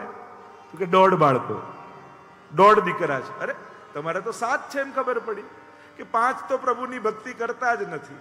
કૃષ્ણદાસ એક ગાયની સેવા કરે છે, ચતુર્બુદ્ધદાસ સેવા અને સત્સંગ બંને કરે છે. એ આખો દીકરો છે, પેલો અડધો દીકરો છે, બાકીને તો હું પુત્ર માનતો જ નથી. સંસાર ગોઠવાય તો ભક્તોને ભય લાગે છે, સંસારીઓને સુરક્ષા લાગે. જેમ કોઈ કન્યા 12મું પાસ કરીને કોલેજ જતી હોય અને પહેલો દિવસ કોલેજનો, થોડોક એને ક્ષોભ લાગે, ભય લાગે, એટલે બહેનપણીઓને કે આપણે બધા ભેગી જઈશું, સાથે જઈશું. પપ્પા તમે મૂકવા આવો ને, મમ્મી તમે મૂકવા આવો ને, બધા હોય તો એને સુરક્ષા જેવું લાગે. પણ કોલેજમાં ભણતા ભણતા 1 વર્ષ થાય ને એને કોઈની જોડે પ્રેમ થઈ જાય, અને પ્રેમ થઈ ગયો એટલે એને શું થાય? આજે પપ્પા ભેગા ના આવે તો સારું, આજે મમ્મી ના આવે તો સારું, આજે બહેનપણીઓના જે સુરક્ષા આપતા હતા, પ્રેમ થયા પછી એ જ બંધન બની ગયા. એમ ભગવાનમાં પ્રેમ નહોતો પ્રગટ્યો ત્યાં સુધી બધે સુરક્ષા લાગે. જે દિવસે પ્રભુમાં મન લાગી ગયું પછી સંસાર પણ ભયકારક બની જાય છે. પછી તો બધા પ્રતિબંધ બની જાય છે, કારણ કે આ બધા મને પ્રભુની ભક્તિ નહીં કરવા દે, મારું મન પોતાનામાં ખેંચી લેશે, એવો ભય ભક્તોને લાગે છે. નારાયણદાસજીના ઘરમાંથી રત્નો નીકળતા, બોલતા ભત્રીજીને કે આને ફેંક, આ તો બધો બગાડ છે, ક્યાંક આપણું મન આનામાં ન જતું રહે. કુંભદાસજીને સોનાની રત્નો જડિત આરસી આપવા માટે જ્યારે માનસિંહ આવે ત્યારે કુંભદાસ કે ભગવાનને છોડીને મન બીજે જાય ને એ વસ્તુઓ જ મારે જીવનમાં નથી જોઈતી. કારણ કે આટલી મોંઘી આપો ને ક્યાંક એને સાચવવાની ચિંતા થાય તો પ્રભુનું ચિંતન છૂટી જાય.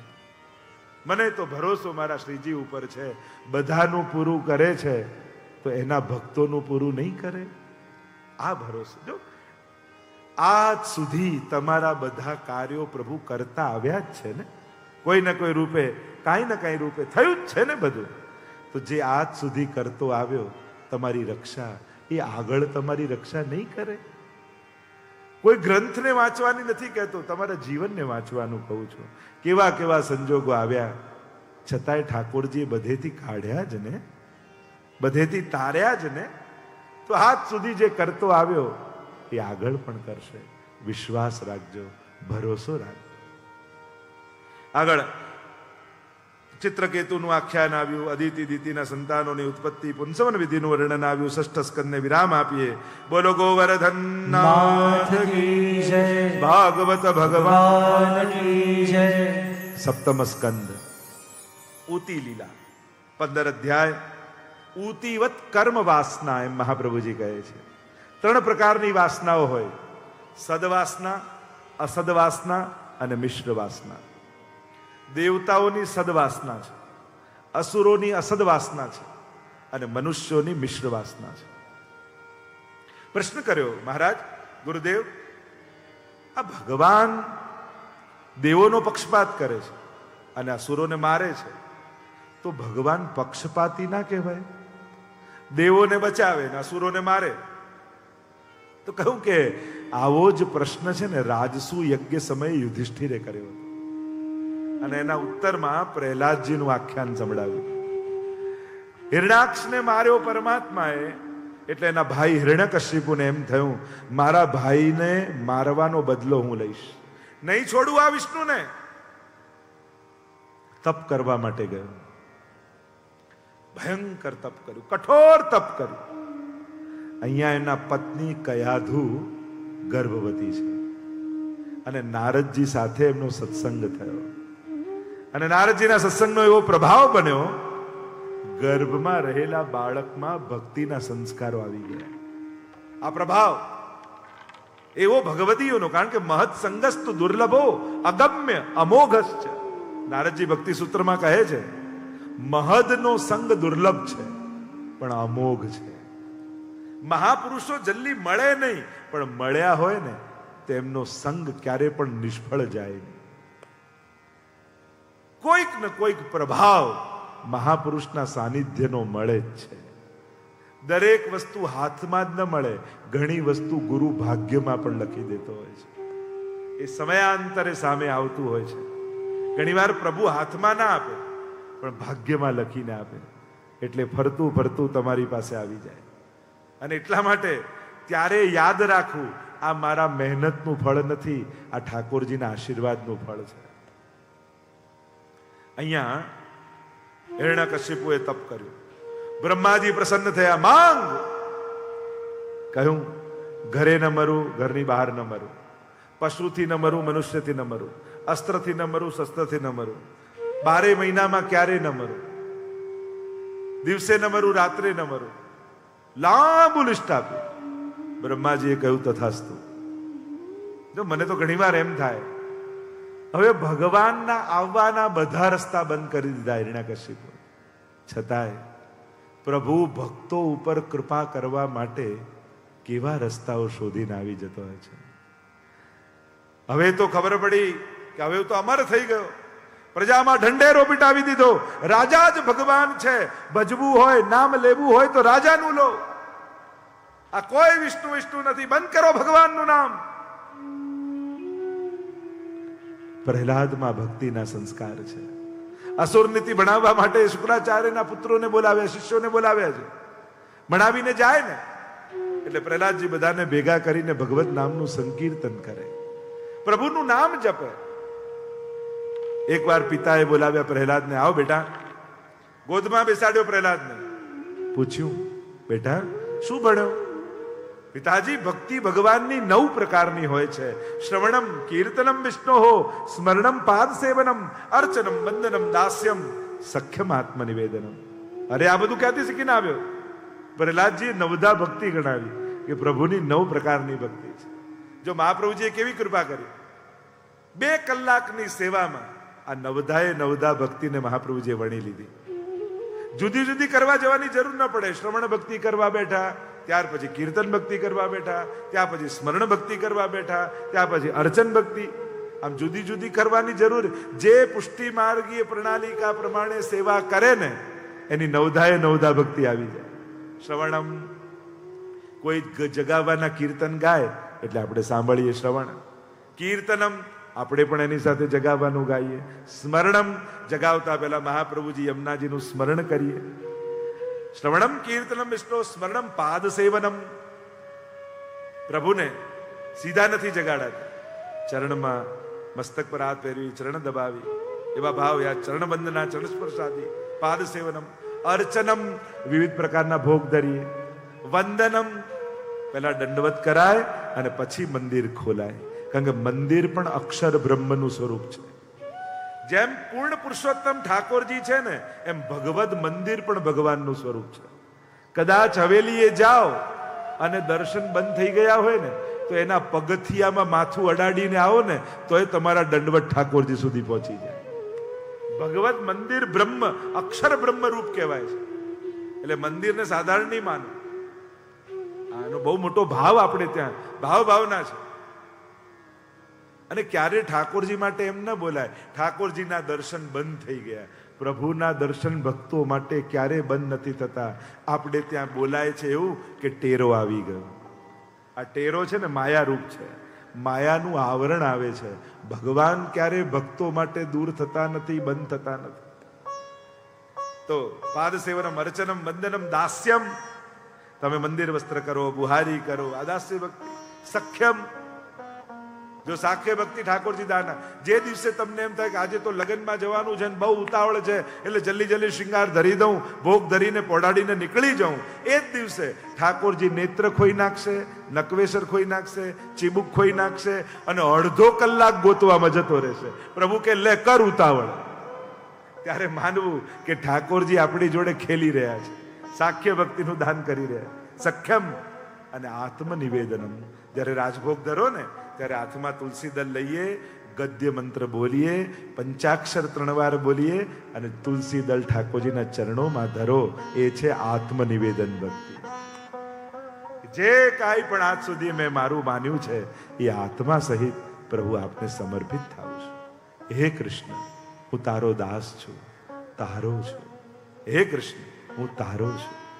5 અક્ષરનો મંત્ર અને પંચાક્ષર. આ ગળામાં 2 કંઠી કેમ પહેરીએ છીએ? કારણ કે 2 મંત્રની આપણને દીક્ષા થાય છે, અષ્ટાક્ષર અને પંચાક્ષર. પ્રભુ 2 રૂપમાં છે, નામ અને રૂપ બંનેની. 1 થી 7 પ્રકારની ભક્તિ અને બીજા મંત્રથી બીજા 2 પ્રકારની. આમ 9ધા ભક્તિ દ્વારા પ્રભુને શરણાગત થઈએ ત્યારે ઠાકોરજી 10મી ભક્તિ પ્રેમ લક્ષણા ભક્તિનું આપણને દાન કરે. તો ત્યાં 9ધા ભક્તિનો ઉપદેશ પ્રહલાદજી કહે, પ્રભુ 9 પ્રકારની ભક્તિ હોય છે પિતાજી. અરે તને આ બધું કોણ શીખવાડે છે? અરે આને અસુર નીતિ ભણાવો. ભગવાનનું નામ છોડી દે વરના મારી નાખીશ. પિતાજી, મારનારો ને જીવાડનારો તો પરમાત્મા છે, તમે કાંઈ નથી કરી શકતા. અચ્છા, જોવું છે, પર્વત પરથી ફેંક્યા, વિષવાળા ભોજન ખવડાવવાનો પ્રયાસ કર્યો, સર્પના દંશ કરાવવાની કોશિશ કરી, હાથીના પગ નીચે કચડાવવાની કોશિશ કરી. ભગવાન જેના રક્ષક હોય ને કોણ મારી શકવાનું? થયું કે નહીં છોડવું આને. બોલાવ્યો પ્રહલાદને એક દિવસ સભામાં.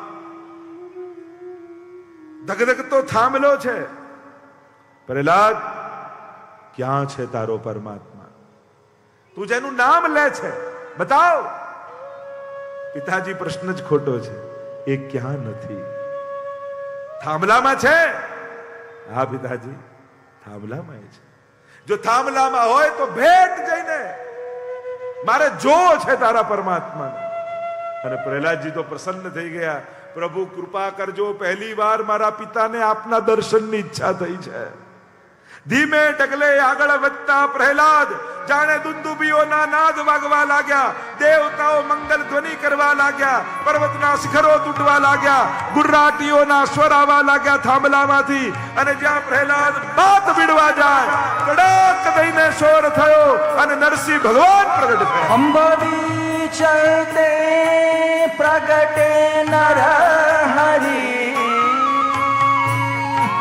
હિરણ્યકશ્યપુર નખન વિદાર્યો, અપનો જન પ્રહલાદ ઉબાર્યો. બરખત કુસુમ શબ્દ ધ્વનિ જય જય, સૂર દેખત સદા કૌતુક હાર. ગુર્રાટીઓના શોર કરતા નરસિંહ ભગવાન પ્રગટ થયા. કેસવાળીઓ ઉડી રહી છે, અંગારા જેવા આંખો છે, લપ લપ લપ લપ કરતી આપની જીવવા છે, અને જ્યાં ક્રોધાયમાન જોયો આ અવતાર, ગદા લઈને હિરણ્યકશિપુ દોડ્યો છે. ગોદમાં ઉચકી લીધો હિરણ્યકશિપુને ભગવાને, ગોદમાં લઈને આવ્યા ઉંબરે, પલાઠી કડી સુડાયો હિરણ્યકશિપુને. જો મારી સામે હું પશુ નથી, હું નર નથી, જો મારા નખને આસ્ત્ર નથી, શસ્ત્ર નથી, દિવસ નથી, રાત નથી, સંધ્યાકાળ છે, ઘરની અંદર નથી, બહાર નથી, ઉંબરે છે, 12 મહિનામાં એકે મહિનો નહીં, અધિક માસ ચાલે છે. જો મારી સામે નખને બતાવતા પેટમાં મૂકીને ચીરી નાખ્યો છે. કમલા હરી ઝુકે નિકટ ન આવત, એસો રૂપ હરી કબહુ ન ધાર્યો, અપનો જન પ્રહલાદ ઉબાર્યો. ગભરાયા બધા. અરે આવું રૂપ તો ક્યારે જોયું નથી. દેવતાઓ ડરવા લાગ્યા, કહે કે કાંઈ કરો, શાંત કરો પરમાત્માને, નહીં તો પ્રલય થઈ જશે. લક્ષ્મીજીને કહ્યું તો એ તો જોઈને જ ડરીને ભાગ્યા. દેવતાઓ કહે કેમ કરીને શાંત કરવા? વિચાર કર્યો, પ્રહલાદ માટે પ્રગટ થયા છે. પ્રહલાદને કહ્યું, પ્રહલાદ પ્રભુ પાસે તું જા, મનાવ એમ. અને નાનકડો પ્રહલાદ નિર્ભય બની પરમાત્માની સામે હાથ જોડીને ઉભો છે. નેત્રોમાં જળજળિયા છે, અને પ્રહલાદને જોઈ ભગવાન નરસિંહની આંખો ભીંજાઈ ગઈ. ઉચક્યો પ્રહલાદને ને ગોદમાં ભગવાને લીધો. એક ગાય એના વાછરડાને ચાટે ને એમ જીવાને બહાર કાઢી લપ લપ લપ કરતા પ્રહલાદના શ્રીઅંગને ચાટીને એને વાલ કરી રહ્યા છે. અરે તને આટલા જીવનમાં શ્રમ આવ્યા, દુઃખ આવ્યા, છતાંય તે મને એકવારે ન બોલાવે, મારી પાસે ક્યારે માંગ્યું નહીં. પ્રહલાદ કહે સવઈ વણી કહ, જે ભક્તિ કરીને માંગે વેપારી કહેવાય, ભક્ત ન કહેવાય. પ્રભુ કહેવા લાગ્યા, પ્રહલાદ મારી ઈચ્છા છે કે તું કંઈક માંગ મારી પાસે. પ્રહલાદ કહે જો આપ કહો છો તો એટલું જ માંગુ છું કે મને એવા આશીર્વાદ આપો કે ક્યારે પણ આપની પાસે માંગવાની ઈચ્છા જ ન થાય. અરે મારી ઈચ્છા છે કે કંઈક આપું, કંઈક તો માંગ. ત્યારે પ્રહલાદે કહ્યું મારા પિતાની અધોગતિ ન થાય એવા આશીર્વાદ આપો. ત્યારે કહ્યું તારા જેવો દીકરો કોઈના ઘરે થાય ને એની તો 21 પેઢીઓ એમને તરી જતી હોય છે. સુંદર સ્તુતિ કરી છે પ્રહલાદે. અનેક પ્રકારની કથાઓના વર્ણન આગળ આવ્યા છે. સ્ત્રી ધર્મ, વર્ણાશ્રમ ધર્મ, આ બધા ધર્મોના વર્ણન અહીંયા ઉપદેશ કર્યા છે. સપ્તમ સ્કંદને વિરામ આપ્યો. બોલો ગોવર્ધન નાથ કી જય. ભાગવત ભગવાન. અષ્ટમ સ્કંદ મનવંતર લીલા. મનુ, મનુપુત્રો, ઇન્દ્ર, દેવ, સપ્તર્ષિ ને ભગવદ અવતાર, આ 6 વસ્તુ મનવંતરમાં હોય. જો હિન્દુ ધર્મની એક વિશિષ્ટ પ્રકારની કાલ ગણના છે. 1 નિમિષથી લઈને 6 કલ્પ સુધી કેટલી ચતુર્યોગીઓ આવે. અદ્ભુત આખું એક કોષ્ટક આપ્યું છે હિન્દુ ધર્મ અનુસાર કાલ ગણના. અહીંયા ગજેન્દ્ર મોક્ષની કથા આવી. ત્રિકૂટ પર્વત, એની નીચે એક વિશાળ વન છે. और वहां ये गजेंद्र नाम का हाथी रहता है। ये जीवात्मा का प्रतीक है गजेंद्र। अनेक पत्नियां हैं, बालक है, बहुत बड़ा परिवार है, पर इस जीवात्मा को हाथी बनाया क्योंकि हरेक जीवात्मा अपना परिचय भूतकाल से देता है। यह मुझे पत्नी थी, हाथी, कोठी थी, हाथी, गाड़ी थी, हाथी, हरेक में जो हाथी हाथी करे इसीलिए उसको हाथी बना दिया। मगर मृत्यु तो निश्चित है, એટલે મૃત્યુને કાળને મગર બનાવ્યો। સરોવરમાં સ્નાન કરતો હતો, મગરે પગ પકડ્યો। ગભરાયા સ્વજનો, કારણ કે ચાહનારની ચિતા પર કોઈ ચડતું નથી, ચડવું તો એક તરફ એની રાખને કોઈ અડતું નથી। ભીતર ભગવાન છે ને ત્યાં સુધી જ આની કિંમત છે। જે દિવસે આ શરીરનો સાથ ભગવાન છોડી દેશે ને એ દિવસે કોઈ આને પૂછશે નહીં। સગો દીકરો સ્મશાન ઉચકીને લઈ જશે। અરે મેં બધી મહેનત કરી, આમાં ભગવાન ક્યાં વચ્ચે આવ્યો? વચ્ચે નહીં, ભીતર આવ્યો છે એટલે થઈ। એ છે તો ચાલે છે। વિચાર કરો, તમને કહું 10 મિનિટ આ વસ્તુને જુઓ તો થાકી જશો। જન્મ્યા ત્યારથી જોઈ રહ્યા છો, થાક લાગ્યો? કારણ કે તમે જોતા નથી, તમને દેખાય છે। તમને કહું 20 પ્રાણાયામ કરો તો થાકી જશો। જન્મ્યા ત્યારથી શ્વાસ લો છો, થાક લાગ્યો? લેતા નથી, ચાલી રહ્યું છે। આ ભીતર પરમાત્મા છે ને એટલે આ બધું ચાલી રહ્યું છે। જે દિવસે એ જતો રહેશે ને, અત્યાર સુધી એમ હતું કે એ ક્યારે જવાના છે, પછી લોકો ફોન કરીને એમ કહેશે એમને ક્યારે કાઢવાના છે। મરેલા માણસ માટે કહ્યું કે જવાના છે, એમ કે ક્યારે કાઢશો? કોને કઢાય ઘરમાંથી? જેને જવું ના હોય ને, એટલે એને તો કાઢવો જ પડે છે। માણસ મરી જાય, એની શોક સભા થાય, ક્યારે તમે એવું સાંભળ્યું પેલા ગુજરી ગયા ને એમની હેરસ્ટાઇલ કેટલી સારી હતી, એમના સ્કિનનો કલર કેવો સારો હતો? કોઈ ક્યારે એવી વાત કરે છે? કોઈ મર્યા પછી શરીરને યાદ કરે છે? હંમેશા ગુણોને જ યાદ કરે ને। કેવા ઉદાર હતા, બહુ હેલ્પફુલ નેચર હતો, અરે એમનો તો સ્વભાવ એટલો સારો, હંમેશા હસતા જ રહે। માણસની સ્વભાવ અને ગુણને યાદ કરાય છે, કોઈ શરીરને યાદ કરતું નથી। તમે નહીં રહો ત્યારે તમને લોકો કઈ બાબતે યાદ કરશે? ક્યારેક તો વિચારો। અને હું તો એમ કહું, જો તમે ન હો અને કોઈ વૈષ્ણવતાની ને સેવાની વાત નીકળે અને ત્યારે જો તમને ગામવાળા યાદ કરે ને તો માનજો કે તમે વૈષ્ણવ તરીકે સફળ થઈ ગયા। અરે પેલા બેન મંડળમાં આવતા ને ત્યારે બહુ સત્સંગનો આનંદ આવતો। પેલા બેન જ્યારે હતા ને ત્યારે સેવાનું બહુ અમને શીખવાડતા। કેવા આજે પણ જૂના વૈષ્ણવને આપણે યાદ કરતા હોઈએ, એ લોકો વૈષ્ણવ તરીકે જીવી ગયા। આ વાત છે। અહીંયા જ્યારે પગ પકડ્યો છે મગરે, ખેંચી રહ્યો છે ગજેન્દ્રને, મરતો જોઈને બધા ભાગ્યા છે, એકલો રહી ગયો। અને એમ છેલ્લે તો એકલા જ જવાનું। ધનાની ભૂમૌ પશ્વસ્ય ગોષ્ઠે ભાર્યા ગુરુદ્વારી જના સ્મશાને દેહ ચિતાયામ પરલોક માર્ગે કર્માનું ગોગચ્છતિ જીવ એકઃ। મેળવેલું મૂકી જવાનું અને કરેલું ભેગું આવવાનું। વિચિત્રતા ભગવાનના સર્જનની જુઓ। માણસ પૈસા માટે પાપ કરે, મરે ને તો પૈસા રહી જાય ને પાપ ભેગા આવે। ભગવાનની રચના તો જુઓ। જે મેળવ્યું એ મૂકી જવાનું, જે કર્યું એ ભેગું આવવાનું। આ જ ભગવાનનું સર્જન છે। અને એટલા માટે શું મેળવ્યું એનું ચિંતન કરતા શું કરીને ગયા એનો વિચાર પહેલા કરજો। અહીંયા ગજેન્દ્ર જુએ છે કે બધા ગયા, ડૂબવા લાગ્યો અને ડૂબતા ડૂબતા છેલ્લે સૂંઢ બહાર રહી। કેમ પુકારું પરમાત્માને? ખાલી હાથે કેમ પુકારું પરમાત્માને? શરણમાં કેમ જાઉં? પણ આ આખું સર્જન બ્રહ્માજીનું છે। ભગવાને બનાવ્યું એ ભગવાનને આપું તો ભગવાન રાજી થાય। અને વિચાર કરતા થયું બાકી બધું તો બ્રહ્માજીએ બનાવ્યું, પણ કમળ છે ને એ ભગવાનનું સર્જન છે। કારણ કે ભગવાનના નાભીમાંથી પહેલા કમળ પ્રગટે છે, પછી એમાં બ્રહ્માજી પ્રગટે છે।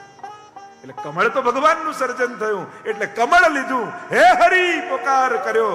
હા બોલ્યા ત્યાં તો ભગવાન ગરુડ પર, રી બોલ્યા ત્યાં તો મગરનો શિરચ્છેદ કરી દીધો. પાછો પ્રશ્ન થયો, બોલાવ્યા હાથીએ અને ઉદ્ધાર કર્યો મગરનો, આવું કેમ? કારણ કે જયારે હાથી હરી બોલ્યો ને ત્યારે મગરને એમ થયું કે આ પ્રભુનો દાસ લાગે છે, ભગવદી લાગે છે. જો આના ચરણ પકડી લઈશ ને તો આની સાથે હું તરી જઈશ. એટલે જોરથી પગ પકડી લીધા. અને ભગવાન આવ્યા અને વિચાર કરે, મને બોલાવનારો મારો દાસ, પણ એના પગે પડનારો એ તો દાસાનું દાસ, એટલે દાસાનું દાસ પર પહેલી કૃપા કરવી જોઈએ. અને આમ વિચાર કરી પ્રભુએ મગરનો પહેલો ઉદ્ધાર કર્યો. સુંદર સ્તુતિ ગજેન્દ્રએ કરી છે. પ્રભુ આપ તો અકારણાય છો, અપવર્ગાય છો. પ્રભુ કેવા છે? અપવર્ગાય.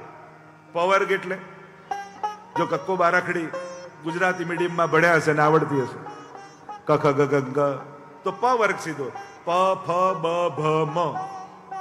તો ભગવાન કેવા છે? અપવર્ગાય. એટલે ભગવાનના શરણમાં જાઓ ને તો આ પ વર્ગ ન રહે તમારા જીવનમાં. પ એટલે પતન ન થાય, ફ જન્મ મરણના ફેરામાં ન પડવું પડે, પ ફ બ જીવનના બધા બંધનો છૂટી જાય, ભ મૃત્યુનો ભય જતો રહે, અને મ જીવનમાંથી મોહ મરી જાય. આ 5 વસ્તુ ભગવાનના શરણમાં જવાથી જીવ મુક્ત બની જાય છે. અપવર્ગાય. સુંદર સ્તુતિ છે ગજેન્દ્રની. અને સ્તુતિ કરતા પ્રભુએ કૃપા કરી છે. પૂર્વજન્મની કથાનું વર્ણન આવ્યું કે પૂર્વજન્મમાં શું હતા અને એની આખી કથા આવી. આગળ સમુદ્ર મંથનની કથા આવી. ચાક્ષુષ મન્વંતરમાં ભગવાને દેવો દાનવોને ભેગા કર્યા, કહ્યું સમુદ્ર મંથન કરો, અમૃત પ્રગટાવો. નક્કી કર્યું. વાસુકી નાગને દોરડું બનાવ્યું, મંદરાચલને રહી બનાવી. ગોવિંદ ગોપાલ રાધે માધવા, રાધે કૃષ્ણ ગોવિંદ ગોપાલ રાધે માધવા, રાધે કૃષ્ણ ગોવિંદ ગોપાલ રાધે માધવા, રાધે કૃષ્ણ ગોવિંદ ગોપાલ રાધે માધવા, ગોવિંદ રાધે માધવા, ગોવિંદ રાધે માધવા, ગોવિંદ રાધે માધવા, ગોવિંદ રાધે માધવા, ગોપાલ રાધે માધવા, ગોપાલ રાધે માધવા, ગોપાલ રાધે માધવા, ગોપાલ રાધે માધવા, રાધે કૃષ્ણ ગોવિંદ ગોપાલ રાધે માધવા, રાધે કૃષ્ણ ગોવિંદ ગોપાલ રાધે માધવા, રાધે કૃષ્ણ ગોવિંદ ગોપાલ રાધે માધવા, રાધે કૃષ્ણ ગોવિંદ ગોપાલ રાધે માધવા, ગોવિંદ રાધે માધવા, ગોવિંદ રાધે માધવા, ગોવિંદ રાધે માધવા, ગોવિંદ રાધે માધવા, ગોપાલ રાધે માધવા, ગોપાલ રાધે માધવા, ગોપાલ રાધે માધવા, ગોપાલ રાધે માધવા, રાધે કૃષ્ણ ગોવિંદ ગોપાલ રાધે માધવા, રાધે કૃષ્ણ ગોવિંદ ગોપાલ રાધે માધવા, રાધે કૃષ્ણ ગોવિંદ ગોપાલ રાધે માધવા, રાધે કૃષ્ણ ગોવિંદ ગોપાલ રાધે માધવા, ગોવિંદ રાધે માધવા, ગોવિંદ રાધે માધવા, ગોવિંદ રાધે માધવા, ગોવિંદ રાધે માધવા, ગોપાલ રાધે માધવા, ગોપાલ રાધે માધવા, ગોપાલ રાધે માધવા, ગોપાલ રાધે માધવા, રાધે કૃષ્ણ ગોવિંદ ગોપાલ રાધે માધવા, રાધે કૃષ્ણ ગોવિંદ ગોપાલ રાધે માધવા, રાધે કૃષ્ણ ગોવિંદ ગોપાલ રાધે માધવા, રાધે કૃષ્ણ ગોવિંદ ગોપાલ રાધે માધવા, રાધે કૃષ્ણ ગોવિંદ ગોપાલ રાધે માધવા, રાધે કૃષ્ણ ગોવિંદ ગોપાલ રાધે માધવા, રાધે કૃષ્ણ ગોવિંદ ગોપાલ રાધે માધવા, રાધે